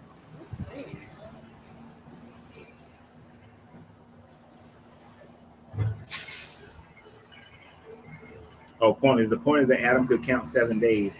Adam didn't exist. Okay, guys, I'm not gonna go back and forth with you on that one. Yeah, there are countless archaeological evidence show that the 7-day calendar was a much later addition than the time frame of Adam.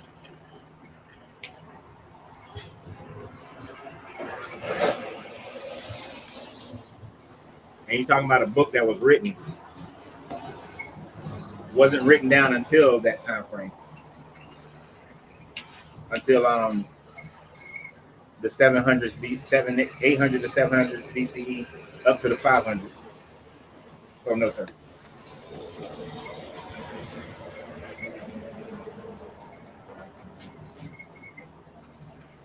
And it's nothing more than just propaganda that people wrote for themselves.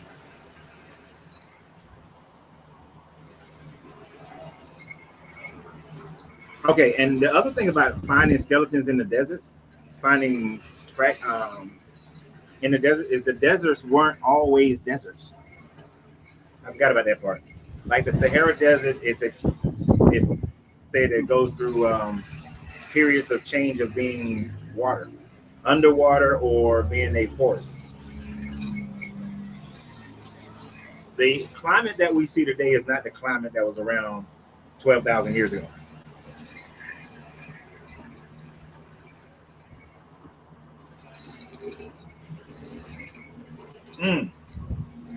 Yes, Sheila. Certainly, if there are fossils of animals from the flood, where are all the fossils of humans from the flood? We should be able to find them just as much as we find the other fossils. And mind you, fossilization it's a hard thing. It doesn't happen to everything. There have to be specific conditions. But there should be human fossils all over that date to that same time frame.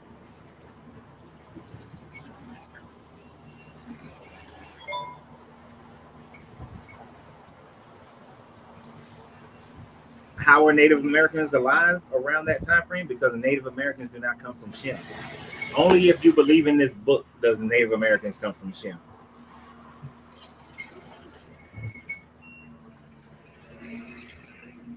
Come on, man. Make it make sense. You're trying to force your narrative onto people, just like the Europeans did, just like the Arabs did, just like everybody else did. Yeah. But just because your book says that, and your book really doesn't say that Shem's descendants were the Native Americans. I don't even know. That's like a dogma extrapolation that people have put on it. But they were here because they already been here. They're already here long before that. Whether you look at it from the crossing of the Bering Straits, or whether you look at it from the from crossing of the Pacific Ocean by boat, from Australia and the South Pacific Islands, no matter which way of migration you talk about, there were people in the Americas during that time frame. You got the fossilized, you got civilizations that's been found that date back to that time frame.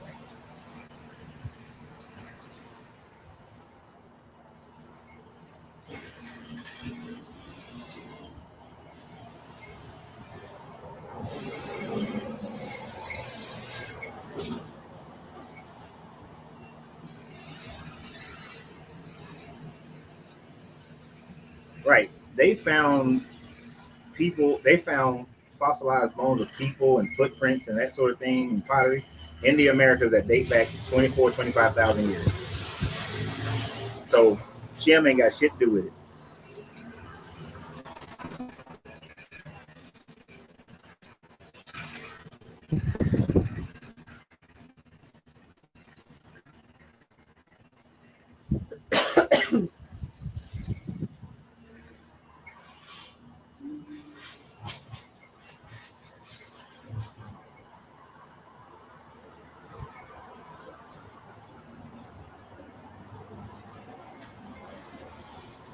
It doesn't. No, I talk about reality, sir. Your Bible and actual history don't match. Your Bible and archaeology don't match. Which makes your Bible. Do you look at the name, the title of this channel? It's called "Why I Left Religion," Coach Ring. Because the fact of the matter is this: what we and most people come here for is the fact of showing how the Bible is not factual and should never be considered factual. So I'm trying to understand why would I sit up here and just talk about, well, the Bible says that the flood happened and and Jephthah and Shem and Ham had kids and they repopulated the earth, when that's ridiculous, when that doesn't work. You can't put me in your box because I'm not.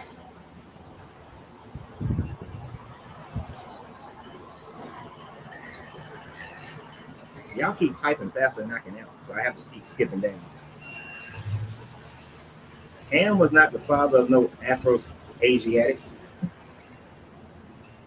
He's the father of people who was already existing in Asia and already existing in sub-Saharan Africa. Understand the whole Jephthah, Ham, and what's the other one? Whatever other one just fell out my head right now. They are only trying to describe where the people in the Levant came from, in that Mediterranean area.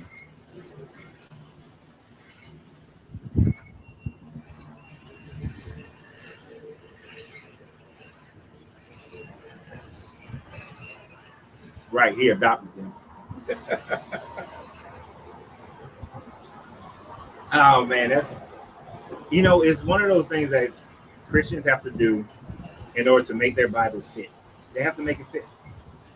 And even he's trying to make society fit now. So, well, those humans that were back there 25,000 years ago, it was a different type of Homo sapiens. They were probably more like Homo erectus or Neanderthal. They weren't necessarily the same type of Homo sapien that Noah and his children were, And that's the real story. The Bible is really talking about the birth of God creating Homo sapiens, which actually just sounds like you're copying the Sumerian story.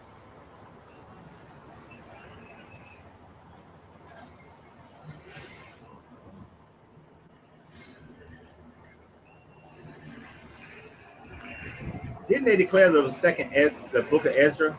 That's not part of the Bible, is it? Isn't that supposed to be heretical? That's not part of the Bible. I don't even think that's part of the Torah.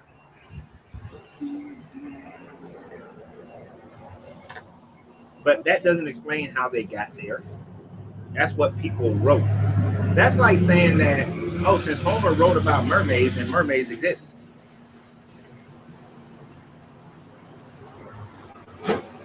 Right, it's part of the Apocrypha. Lost the sound. That might be your computer, Bryce. Everybody else can hear me, I think. Nope, Brian said something over the video.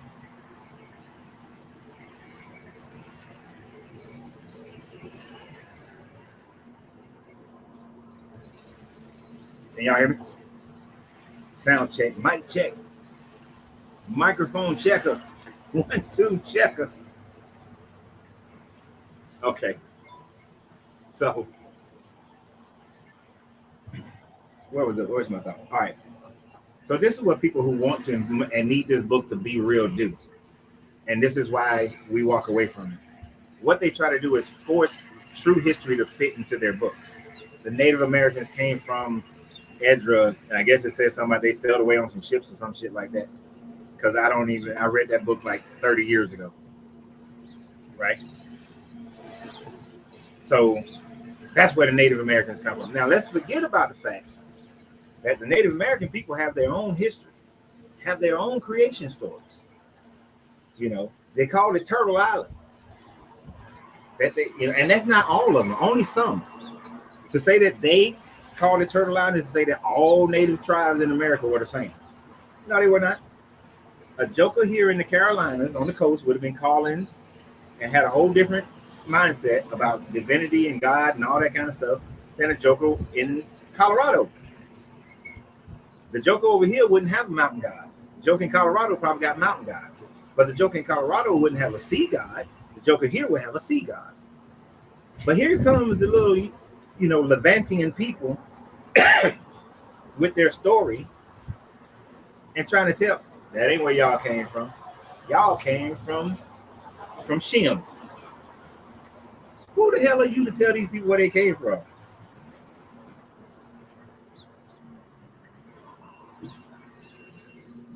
Hell, the Sumerians got a better story of how indigenous people got to the Americas. Got a better story than the dang Levant, the Hebrew.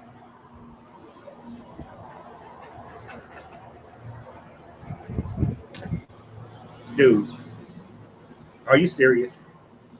I've seen you post this before on other videos.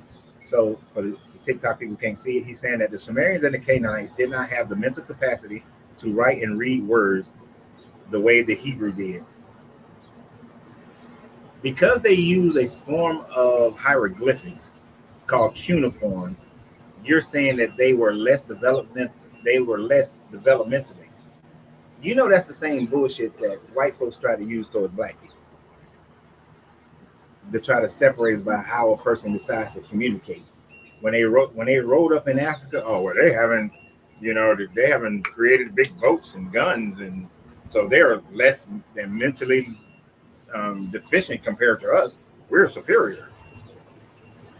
You cannot judge the way a community developed based on another community and decide that one is more intelligent than the other.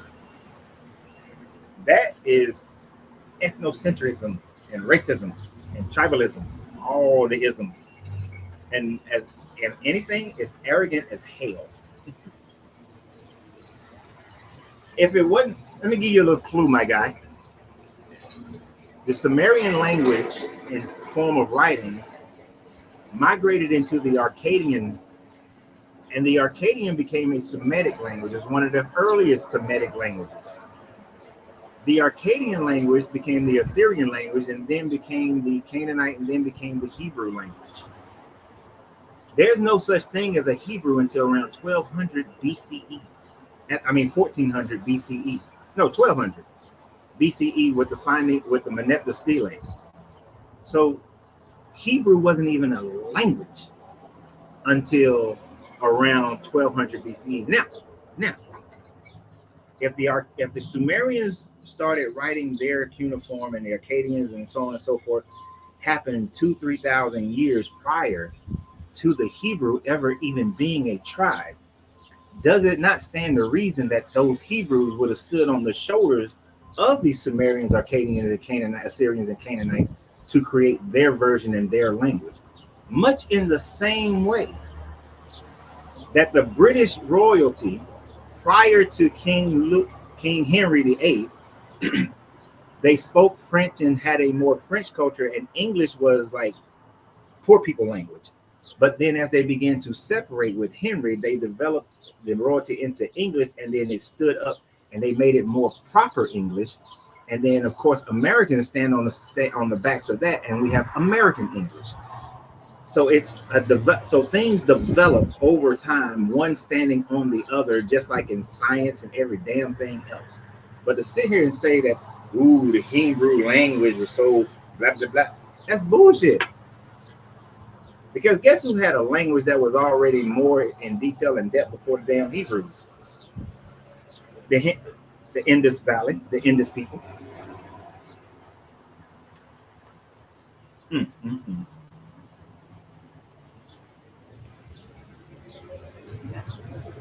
Oh my God, this dude, he just be writing shit. I think he just writes shit out there.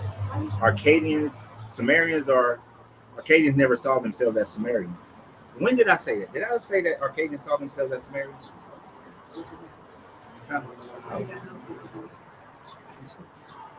I never said that, dude. Don't try to say things that I didn't say. The most likely the Sumerians were conquered by the Arcadians, or they merged together, or they like being in the same age, they just become one group. Much like how the Shashu and Canaanites and a few other people probably is what created your Hebrew people. But yeah, yeah, no, I never said that they thought that they were that. The reason why we can translate some of the Sumerian language is because of the merging of Sumerian and Akkadian. But then some of that goes sideways. Like for the Sumerian, thus the Hasatan meant the administrator, but then in Akkadian they translated that to mean the adversary, and then that became the Semitic word for the adversary, and that's why Hebrew called the Hasatan the adversary.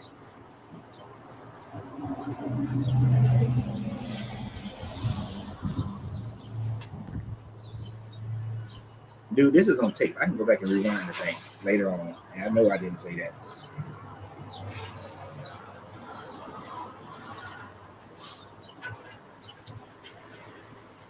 And I never said that the Akkadians saw themselves as Canaanites.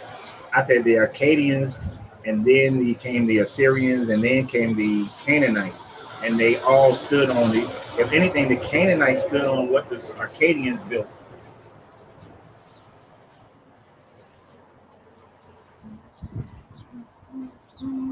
Sumerian is not Sumerian, Akkadic are all Semitic. Then comes Hebrew. Yes. But except Sumerian language is not. See, here's one of the problems that archaeologists are having with the Sumerian language. It's not a Semitic language, but they don't know where the Sumerian language comes from. Like usually languages have a trail, but the Sumerian language is one of those languages that doesn't have a trail to be able to distinguish where that language came from. Maybe with the findings at Taran Tepe and Gobekli Tepe, maybe we will see that it comes from them. But as of right now, they have no idea where the Sumerian language came from. It's kind of like their culture. It just popped the hell up.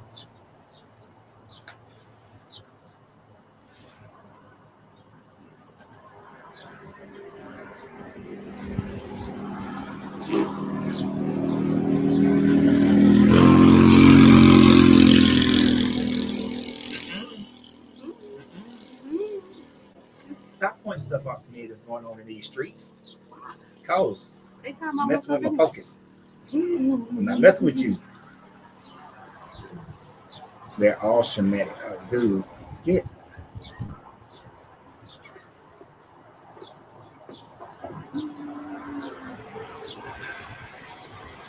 So the Sumerians were around, definitely around 3000 BCE. The Noah story doesn't happen until 2300 BCE. So how can the Shemites be the progenitors of the Sumerians, or the Akkadians? Sargon is considered the first emperor, and Sargon is around. When is Sargon? Let me look it up. I don't even know. Yeah,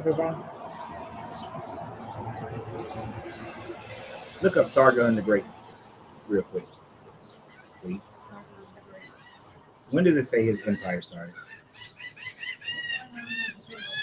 Sargon of Akkad.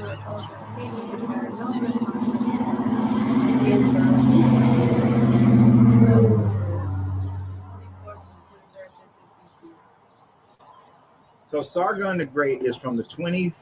You said 24th? 24th to the 23rd. 24th to the 23rd BCE. Now, when you do BCE, it goes different from CE. So 24th BCE will be 2500. Huh?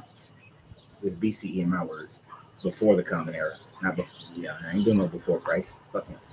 But so that would be 2500 in the year 2500 BCE.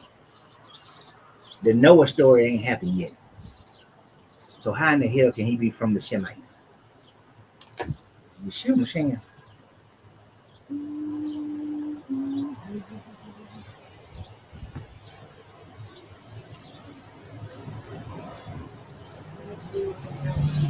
Okay, we just going in circles because you can claim Noah had 16 sons, repopulated the earth.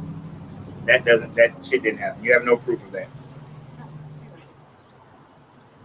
I mean, let me give people my attention who deserves it at this point, because you guys are just going in circles, like you're trying to force this religion down somebody's throat. So, what was the original language then? As far as Sumerian, we know that Sumerian language just came out of nowhere. It's one of the oldest languages that's from the Levant area. The Indus language came from a Proto-Iranian, but that Proto-Iranian also had linkage to the Proto-Germanic languages as well as sharing gods. So the problem with what's the original language, it depends on where you're talking about, because down in sub-Saharan Africa, their languages have no connections to the Levant languages. In the Americas, those languages, they don't connect. Even though that people try to find connections, they don't. There is no original language of humanity, because humans didn't all develop language in the same place. So there wouldn't be an original language. It would just be the oldest language we can find to that place. And until they discover what the language of Taran Tepe and Gobekli Tepe, well, Taran Tepe, because Taran Tepe is older than Gobekli Tepe, then that will probably be the oldest known language to us.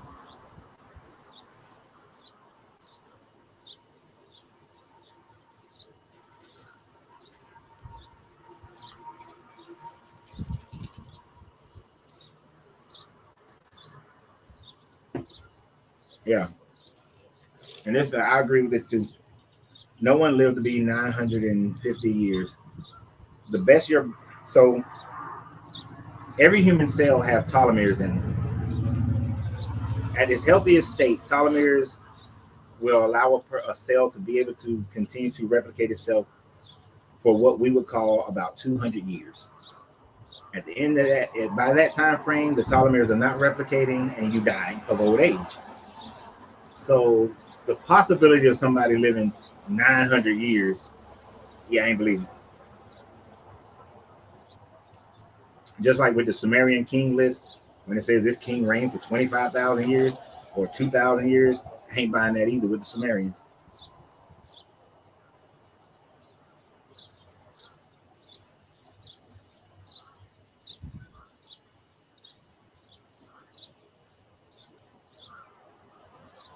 And you know what the original language thing, me and Angelina was talking about this last night, right? So you got God. And this God is saying, hey, I made man. I want man to live in peace and harmony, right? You would think this guy wants man to live in peace and harmony. I mean, he made the garden. They were supposed to be in peace and harmony. They ate from the tree. They messed it up. He kicked them out. They going on. They doing their thing. They evil. He killed all of them with the flood. Then man is supposed to be living all together, speaking the same language. And they build the Tower of Babel. But then this guy says, oh, nope, if they can do that, they can do anything. So let me confuse their language so that they now go back to fighting each other and being separated with each other. But yet before that, it says that I think Jephthah's children had already been speaking their own languages. So one of his children were already speaking their own languages before they even get to the Tower of Babel. So how were they all speaking the same language if one of the children's sons had already been speaking a different language?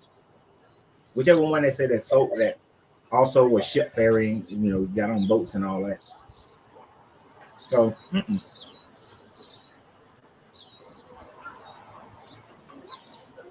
when we begin to recognize that this was a story written for those people at that time frame in that place, it becomes something that you get rid of. I'm waving at little kid. Because they've been nosy.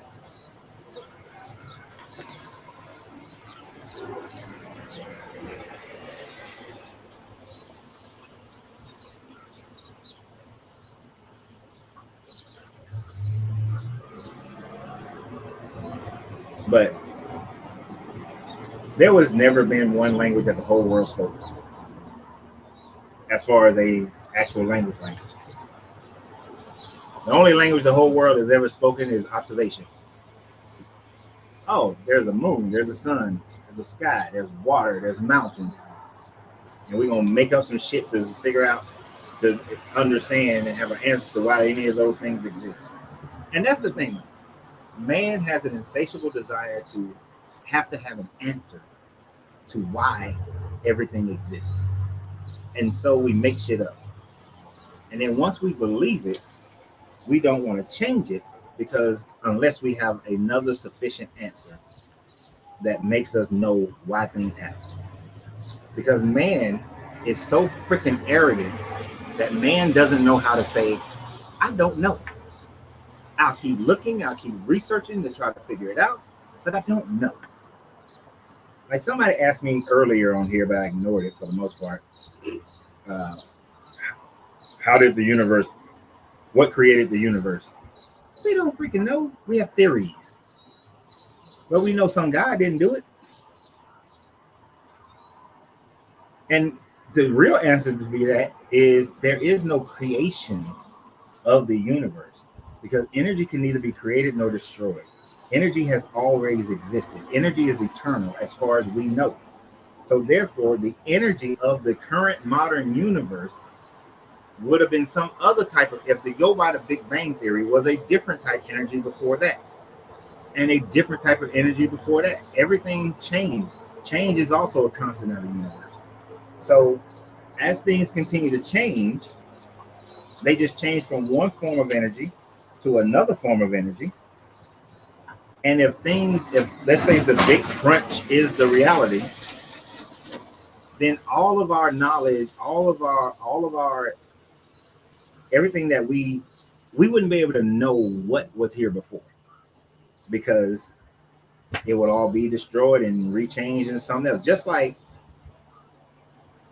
the earth, if there was a civilization prior to the Younger Dryas, which was an ice age that was about 45,000 years ago, there would be very little to no evidence of that society left. Just like if there's a show, what was that show called? When all the people on the planet disappeared. Life without people. Life without people. In this show, Life Without People, in less than 10,000 years, every trace of our current existence will be gone. You won't find it. Maybe some plastic. That should be lasting. But pretty much everything is gone. So what makes us think, so McDonald's French fries might be around, but what makes us think that because all traces of our society will be gone, all traces of previous societies are gone? So we don't know who was here 100,000 years ago, what civilizations have. And the earth has went through multiple extinction level events. So to say the universe, which is far bigger than Earth, we will probably never have enough scientific know-how to figure out exactly how the universe started, how this current iteration of the universe started. We probably kill ourselves before we get that far in scientific.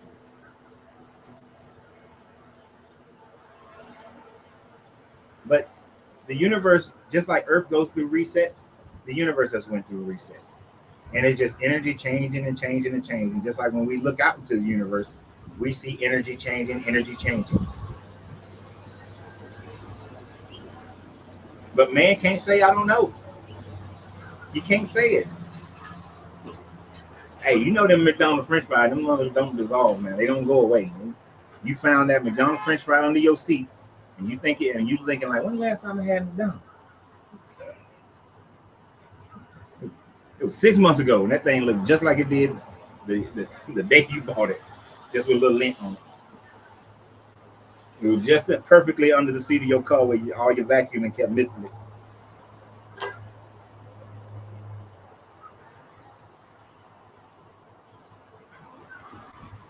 Primer, you wasn't listening earlier.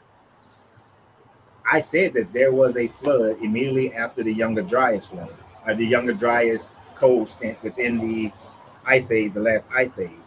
But that was around 9,000 to 12,000 years ago. That is not the flood of Noah, though. I am not confirming your Noah flood. And it did not cover the whole planet with water. There ain't enough water on the planet to cover the, on the planet, above the planet, in the planet to cover the planet. And I'd rather accept Gilgamesh flood before the damn Noah flood. At least his made sense. You can't get up over every animal on that. But the Gilgamesh flood said they got the seed of every animal. That makes more sense. There's some test tubes in there. Big laboratory. Yeah. I don't really go for the ancient aliens.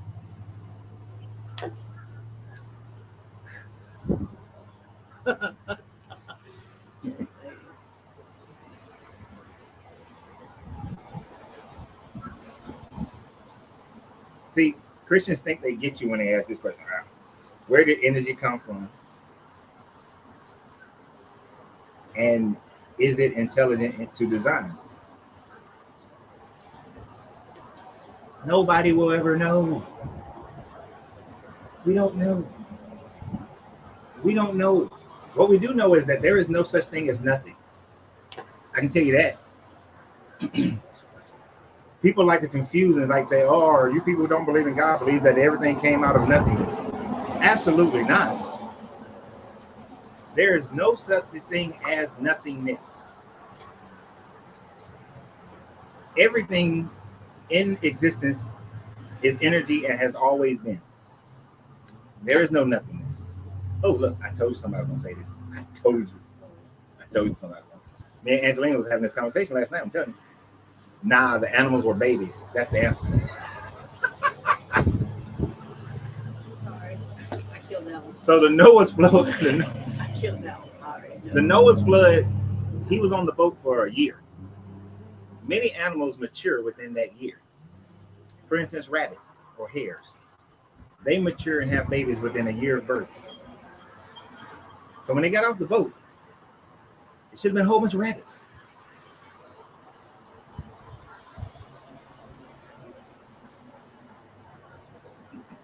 That's a boat full of chicken and watermelons. You ain't got me on that, bro. They weren't babies. Still, you still have that. And what did the baby lion eat? What did the baby? What did the baby tiger eat? No, he ate. Nia, that's nasty. Because I don't like them. It's nasty. Nia said roaches in 30 days. Oh, no. Woo, that boat would have been nasty. Think about all them animals on there, sting, and the roaches. Oh, that's what the animals were eating. They were eating the roaches. There you go. See, Nia, answer the question. The animals were eating the roaches. Because roaches multiply so fast. Protein. You know, they had roach soup, roach souffle, barbecue roach, fricassee roach, Ew. lemon roach, salt and pepper roach, roast creme brulee roach, roach pudding, Roast fried rice. roast fried rice, roast. No. I didn't know.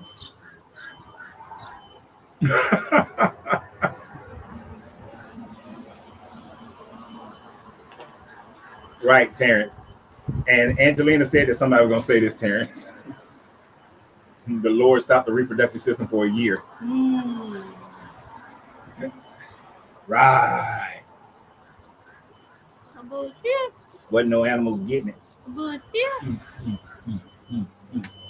And then all the sea animals would have died. All that fresh water and salt water mixing together.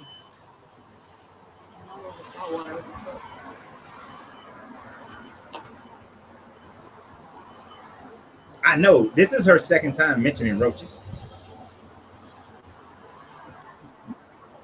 Hey, you know, some people... No, I ain't going to say she keep roaches. She the girl on the beach with the roach tattoo?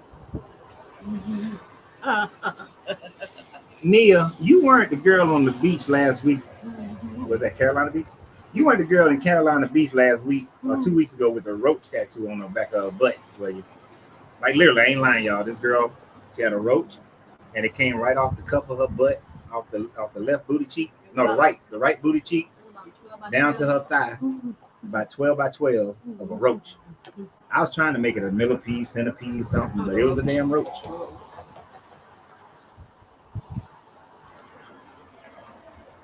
No, man, the baby problem, because the boat was only so big, the baby problem will make it a little bit more plausible. But how did the baby penguin get to the ark? How did the baby sloth get to the ark? You know, how did they get there?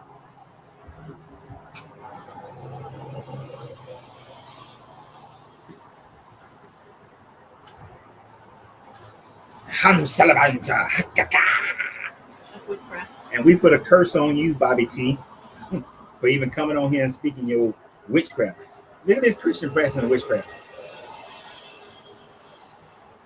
I'm gonna draw a salt circle for you, Bobby T, with some sigils. Where were the dinosaurs? They were extinct.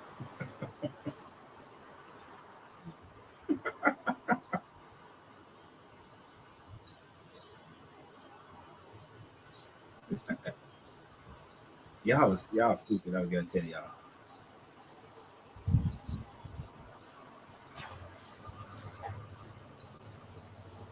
But what did they eat? All you need is one pair of animal of each kind. No, you don't. You actually need more. If you talk to any, let's say, so what was it? There is a, I don't know if you guys know this, but there is a seed bank. I ain't gonna say every country, but most countries have created a seed bank. And what they have in the seed bank, of course, they have seeds from all the crops, all the plant life, right, that they have in their country. And some countries have even stuff from other countries. So they have the seed, but they also have DNA from all the animals and all this kind of stuff. So if there ever is an Ellie event, we can repopulate the earth.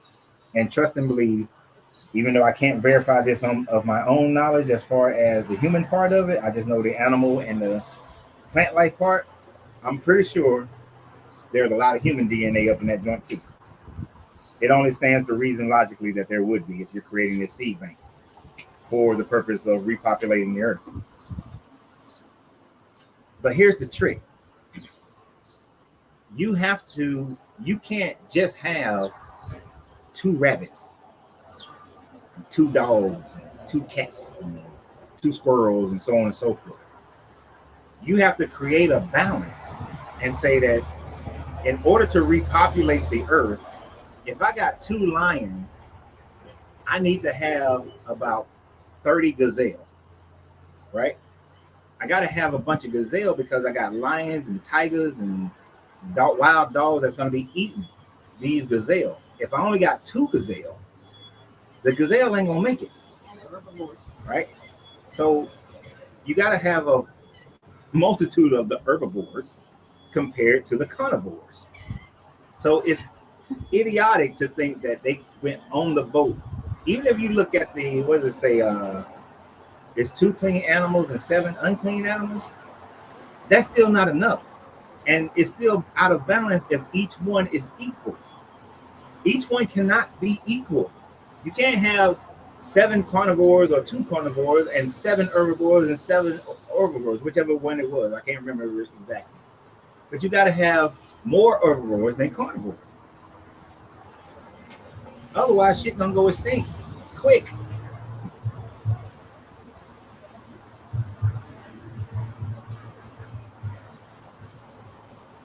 No, we covered this in the Genesis story when we did Genesis. In one version, he says that it was 2 of every kind. And then he said he has 7 of every unclean animal, I believe, and 2 of every clean animal.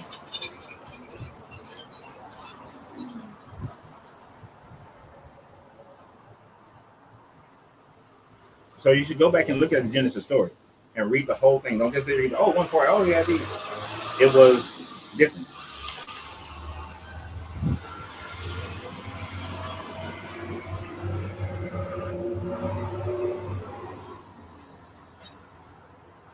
You can't just read that one verse, Victor. Read the whole damn story again, and you'll see that it changes the numbers. Because think about it. After Noah got off the boat, he took unclean animals and he sacrificed the shit out of them and made a big ass barbecue. 7 pair of clean and 1 pair of unclean. Okay, so, but the point is, the parent, you need more than 7 of every unclean animal. And so, is a lion clean or unclean? Let's go this route. Let's go this route. A lion, is it unclean or clean? It's technically 182 different animals. Huh? What are you trying to show me? Technically, they said it was 182. Where was you?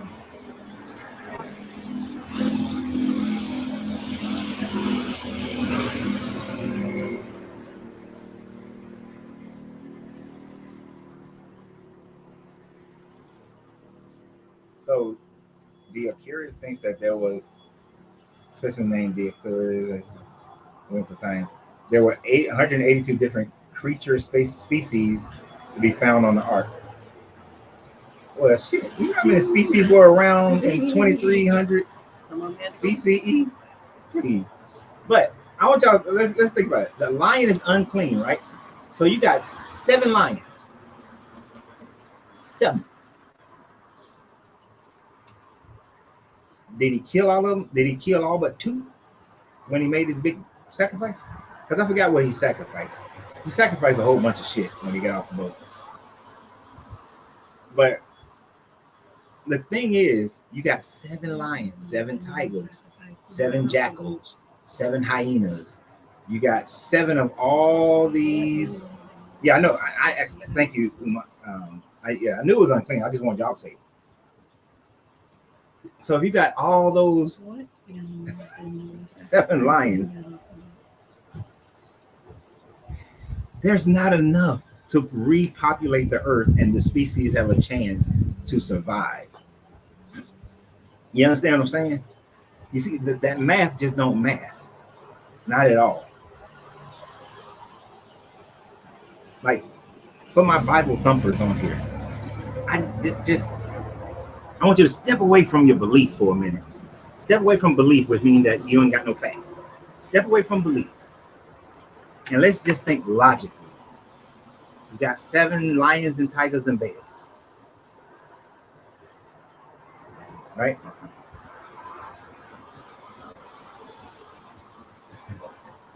Wait. Now, I know you got to be joking, Primer. Primer said no, 1 pair of feline. No, a feline would still be unclean. So you got to have 7. This they took the 7 because the 7th one was a sacrifice. The 7th one was a sacrifice. So you got 6 that's left over. Mm-hmm. Okay. So thank you. We got 3 pairs. You trying to tell me that from 2300 BCE, we have gotten all the different variations of feline animals on the planet. All the variations of lion, all the variations of tigers, all the variations of lynx, bobcats, jaguars, panthers, which is just jaguars without, and you can't see spots. We've gotten all those house cats. So for the cats, and I'm not talking about they had until 2300 BCE to today. We've had these variations for thousands of years now. And you're trying to say that evolution, that adaptation, because I don't like the word evolution, that adaptation occurred in that short period of time.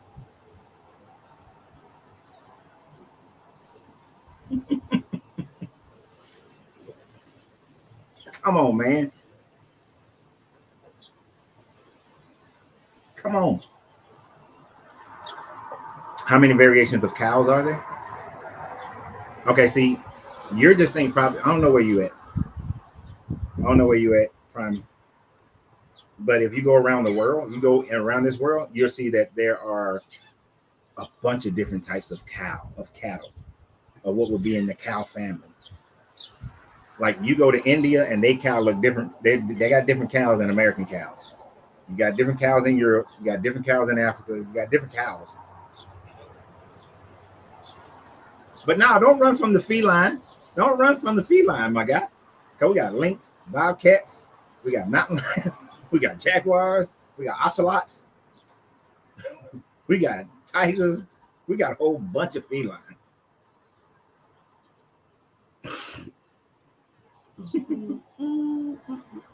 Mm-mm. We got a whole bunch of them. See, this is why I say the Bible don't math right. Because, and here's the problem with the Bible. And this is one of those things that made me walk away. In all seriousness, made me walk away from it. Is when I first began to realize that this book was written by people whose understanding of the world was a very small area of the world.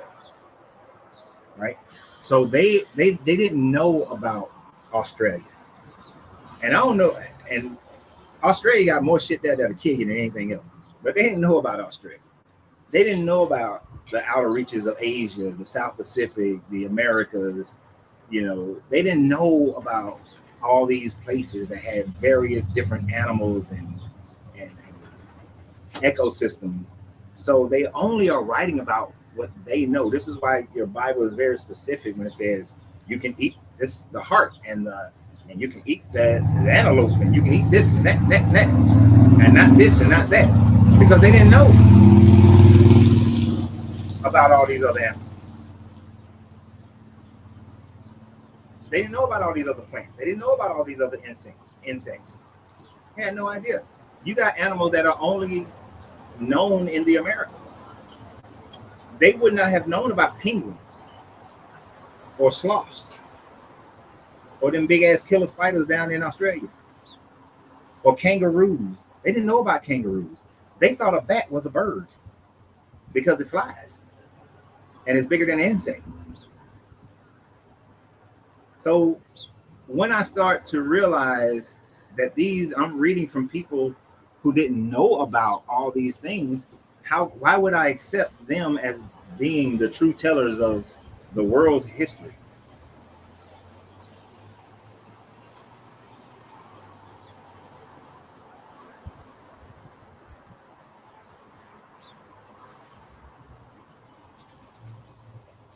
And see, this don't make sense. How the fuck did they know the sun was in space when the world thought the sun was inside the earth? The whole world didn't think the sun was inside the earth, my guy. This is why you got to study other cultures and study their history. Do you know at the same time that, okay, for instance, we just had that eclipse, right? In the 800s BCE, during the time frame of Hezekiah when he was writing this book, the overwhelming majority of people in India thought that it was some demon god eating the sun, but they knew the sun was in space. The Indus people knew the sun was in space. They didn't think it went inside the earth, but they thought that it was a demon god that was eating it, and another god had to fight him and so on, right? And then, but there was a woman whose work has been kept. I can't say her name right. Can't say her name at all, really. She was telling the people 800 years ago in the Indus Valley that no, it was just the moon coming in front of the sun. She understood it then. So no, the whole world didn't think the sun went inside the earth. Just because the other Mediterranean cultures and Levantian cultures thought that, doesn't mean the whole world thought that. The Aztecs knew that it wasn't going inside the earth. The Mayans knew, the Incas knew. So no, bro, that don't stand. That does not stand at all.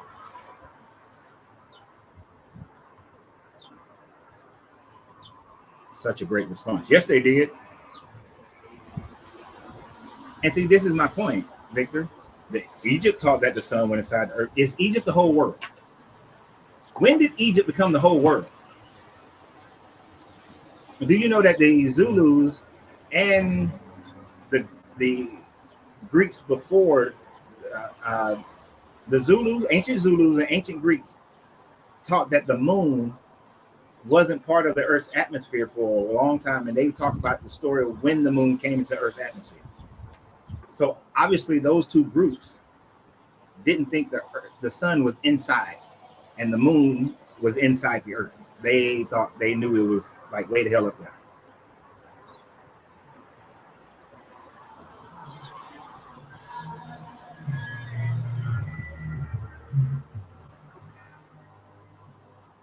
And not all Egyptians. And let me tell you how you're wrong about this one.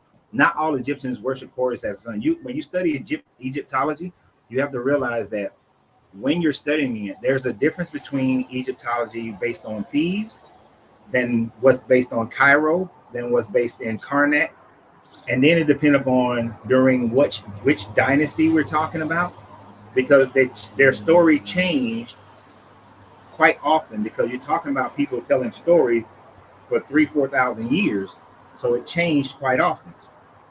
So Horus wasn't always looked upon as the god of the sun, right? Hell, there was a time frame before Horus didn't even exist to the Egyptians. When Ra would go and fight, Ra was the sun for a while, and then Ra wasn't the sun, and then Ra would fight Apophis every night so that the sun could come back up again. And then later on, when Apophis became much stronger, just as strong as Ra, he recruited his son Seth to help him after Seth's defeat. Now, this is when Horus is around, but Horus is only represented by the sun. He is not the sun. But then Ra and Seth has to fight Apophis and to allow for the sun to come back up. So Horus wasn't the sun, just represented by the sun. There's a difference between being the sun and being represented by the sun. Just like Apollo is a sun god, but he is not the sun, but he pulls the sun with his chariot. So they didn't think the sun was the god, but there was a god of that thing.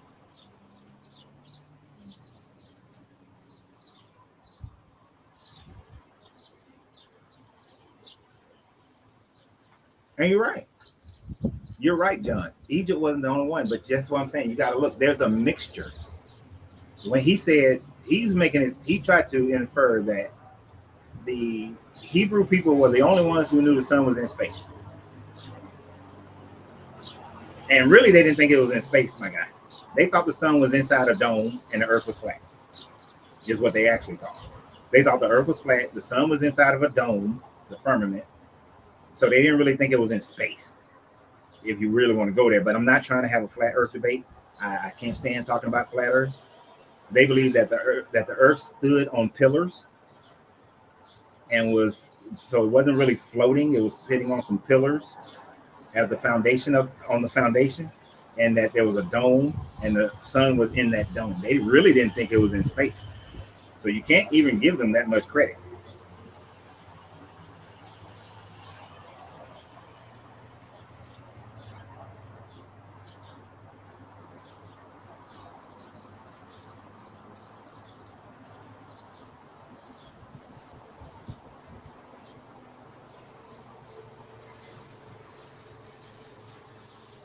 And to your credit, no one, okay, see, y'all take one little thing and run with it as if that's the whole thing. No one says that science has come to realize that sunlight is not required for life to exist. Because there are places in the ocean where there is no light, but life is there. What is required for life is heat. Not sun, but heat. This is why you have life in those dark ass parts in the bottom of the ocean, because heat. This is why you can go into caves where they get no sunlight, but you get plant life because there is heat, and you get life because there is heat. Heat is required in order for life to exist. The sun is just providing the overwhelming majority of that heat, but we also have the Earth's core that provides that heat as well. We have lava. When you look at the core within the crust, there are lava channels. So the earth itself is producing heat.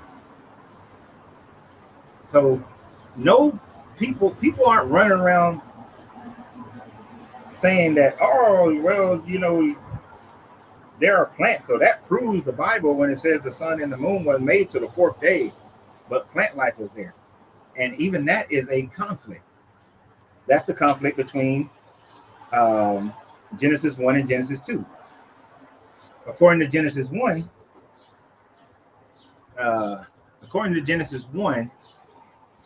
plants and animals were made before man.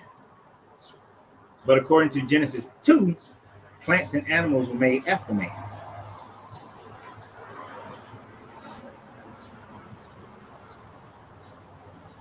According to Genesis 1, you don't get a sun and moon till the fourth day. How you have a day without it? Don't know. How do you get a day without the sun and the moon?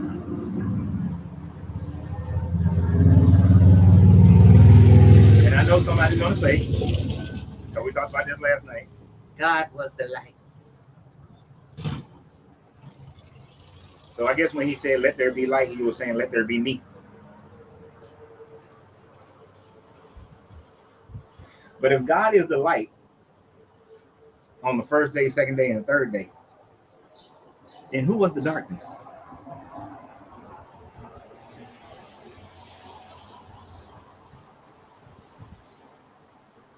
If back in the day, the sun and the moon had nothing to do with what a day is, who was the sun? Who was the light? Who was the light? And when you say, and in your answer of who was the light, who also was the darkness? Who was the darkness?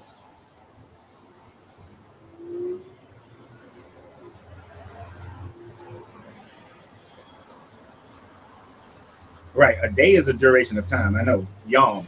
It's a 24-hour period. The word used throughout Genesis 1 is yom. The word used in Genesis 2, 3, 4 is yom, which means a 24-hour day in Hebrew. So you got to satisfy that too, my guy. But who was the light? In the beginning was the word. Ain't got shit to do with what I asked. Ain't got nothing to do with what I asked. Words are vibrations. Words are frequencies. What does that have to do with the light? Darkness was the absence of light. So how can there be a space where your God is not? If darkness is the absence of light and God is the light, how can there be a space where there is not your God?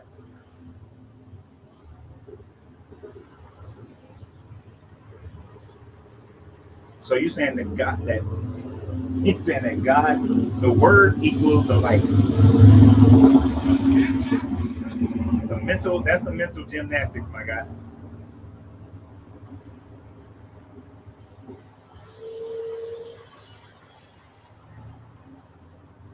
When I was growing up and when I was in churches, primer, the way that the pastors and the deacons and all these other people would try to explain when I asked that question, is they would say that God was the light. I'm not saying this is what all Christians teach, but they would say that God was the light.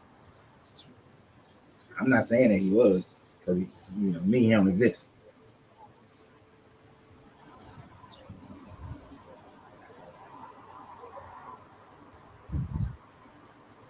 And if you actually read John 1 in its original text, which is in Koine Greek, it would actually translate into English as, in the beginning was the Word, and the Word was a God, and that God was towards the God. It doesn't make the Word and God the same, because when it says the Word was Theos, it says the Word was Theos, just Theos by itself. Then it says, and that God was towards the God, because when it talks about the God, it says Ton Theos, right? So Ton Theos is the God. So the Word and the God are two separate beings in the Greek, which is what John was written in. So that don't jive with them being one and the same. So I know you weren't talking about Trinity, but that don't work. Now, the word, it does talk about the word being there in the beginning, but there's no way there's that's a you changing and making the narrative fit to say that that word was the light, because there's absolutely nothing that indicates the word was the light. Just because but I see what you're saying. You're doing that because you say, and God said, "Let there be light." So you can mental gymnastic that into saying that because the tone theos spoke, the theos, the logos, became the light. But it's not. It's saying, "Let there be light," not the word is light, but let there be light, something different. For lack of a better term, well, you know what? Say it the way I want to say it, a transmutation of some other energy into light. But there's no source for that light. So that's where you make the mental gymnastics to say that the word was that light.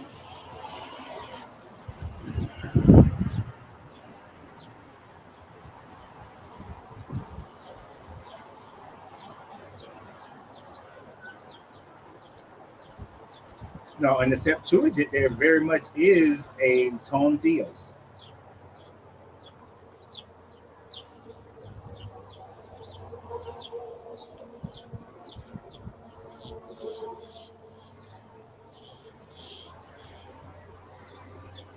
I understand what you're saying, Victor, but this is where I say people have to do competent or critical thinking in their Google search. When I do a Google search for information, I look at the source.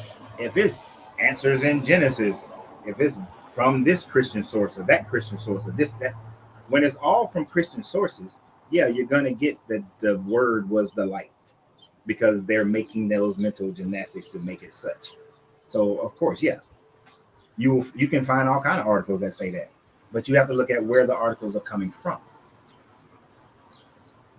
And then you have to go back to your KRS-One. If you don't know the history of the author, then you don't know what you read. So if I can't just accept that, oh, this Christian said that it was the light. Of course they're going to say that. They already are stepping to it with a bias. The difference between me and most other people is I don't have an ending point.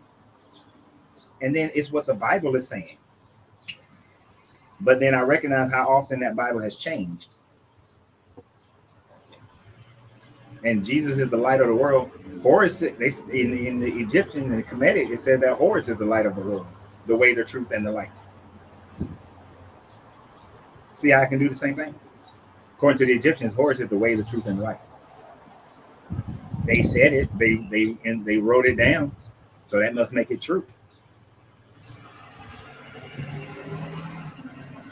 And there is no beginning. That's the problem. There is no beginning. And actually, it doesn't say in the beginning. That is also a mistranslation. It should say when God began creating. That should not be translated as in the beginning, as if there was nothing before. Which is why it says when God began creating, the earth was void and chaotic, and the breath of God, the Ruach, fluttered above the waters. If there was a beginning for creation, why was there already waters there? Why was the earth in chaos if there was nothing there? So from the matter material that was already present, this God began creating is how that should be understood.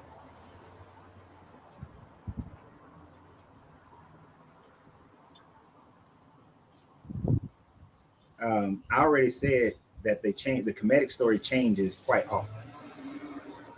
That's why you can't just accept one version of the Kemetic story. The Kemetic story changes quite often. depending upon which, hell, Akhenaten changed the whole goddamn game and said that, nope, there is only the Octant. Which is another point of why I don't believe in any religion whatsoever. Because every religion has changed based on cultures and political powers.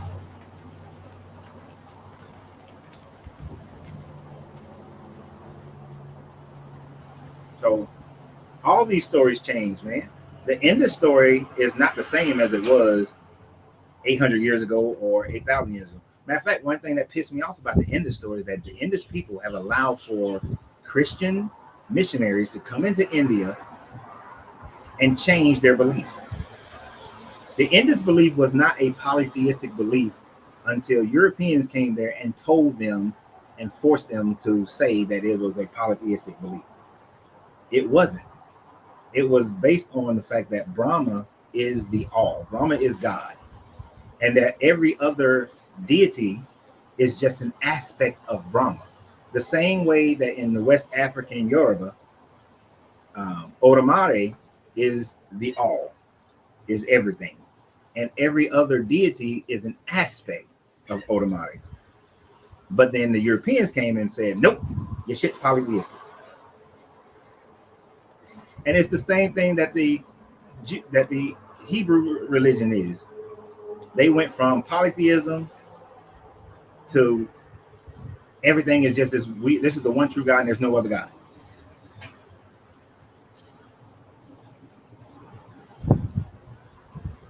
But every religion has had its changes, and every change hasn't been because of Europeans. A lot of these religions have changed just through time, just like Christianity has changed through time. The Christianity doctrines and dogma that are being taught today is not the same Christianity that was taught 200 years ago. It's not. Hebrew was never poly. Bro, yes, it was. You do realize that Asherah used to be Yahweh's wife, right? You do realize that even before that, Yahweh was the son of El and Asherah. And Baal was his brother. So yes, it was. I know you don't want to accept it, but it's okay. Like somebody said earlier, some people can't be taught.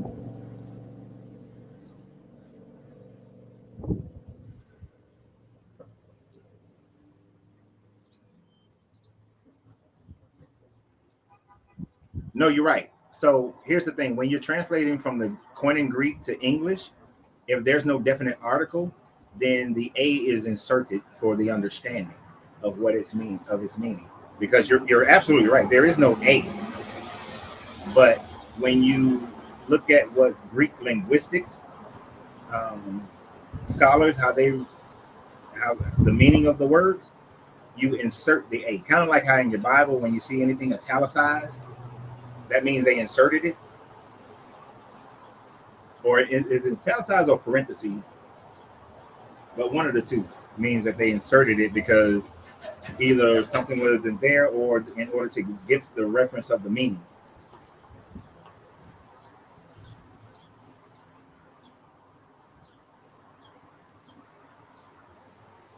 But it is 3:09, and today is going to be the warmest day that we're going to have here in Carolina Beach. So we're going to go do some beaching.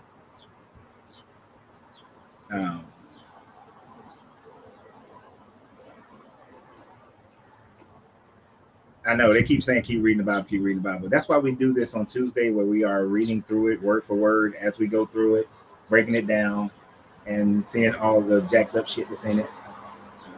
I hope you guys enjoyed that part of Deuteronomy today.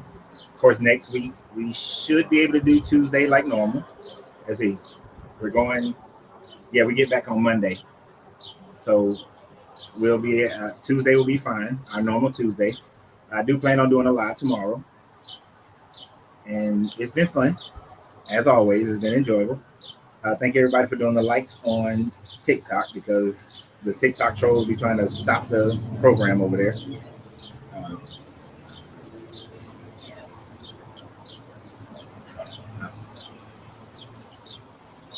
And we keep breaking this Bible down.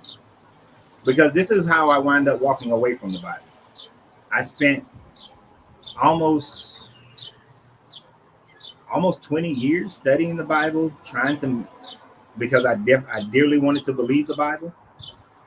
And what those 20 years wind up showing me, and traveling around the world and going to all these places, is that, and the Bible is incredibly inaccurate. And then, you know, as a person who in high school wanted to be an archaeologist, I didn't just look at the Bible from reading the Bible alone, but studying the archaeology behind it and everything else, and the culture and the politics. And this is why I walked away from it, because I realized how fallible this book is and how inaccurate it is. But to those who want to believe in the Bible, keep believing in your Bible. If the Bible is making you a moral person, I need you to stay with the Bible. If that's the only way you can be moral, stay with that Bible. Do I believe in a God? Not really. Not really. I can't say 100%. The closest thing that I'm willing to accept is the Hermetic understanding of a God, which will be the all. And the all will be unknowable and undefinable. The all cannot be, and let me say Hermetic, also the Taoistic thought process of a God. It has to be, it's unknowable and undefinable. And the moment that you give it a name, the moment you put it in a book, the moment you put it in a culture, it no longer is God. It ceases to be God, because now that God can only be what that culture says it is, what that book says it is, what that name says it is. And if it is a God of creation, a God of all things, it cannot be pushed by, it doesn't have these emotions of anger and jealousy, and those things can't push it to do anything. Because if anger can cause a God to act, then anger is more powerful than that God. The energy, the emotional energy of anger is more powerful than that God that you just put in the book. Renee, you are super late, so we're about to sign off. But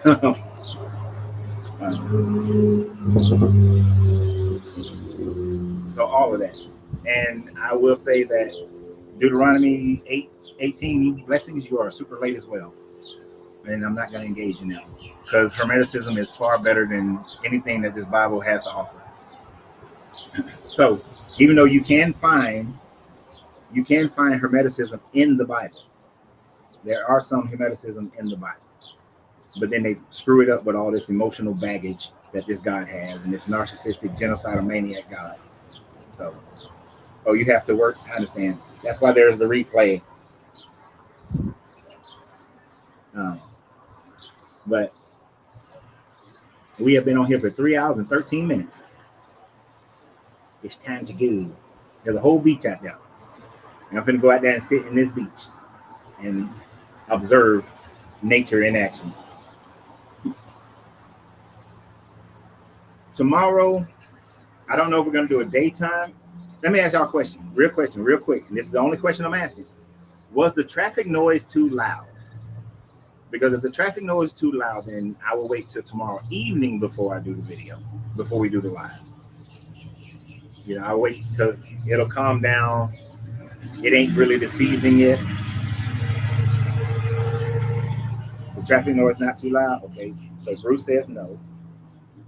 Thank you, William. Calvin, I can't give you that 10 minutes, man. I've been 3 hours and 13 minutes. And Angelina is ready to go to the beach. Okay, so the traffic. Okay, so we'll probably do about the same time tomorrow around noonish.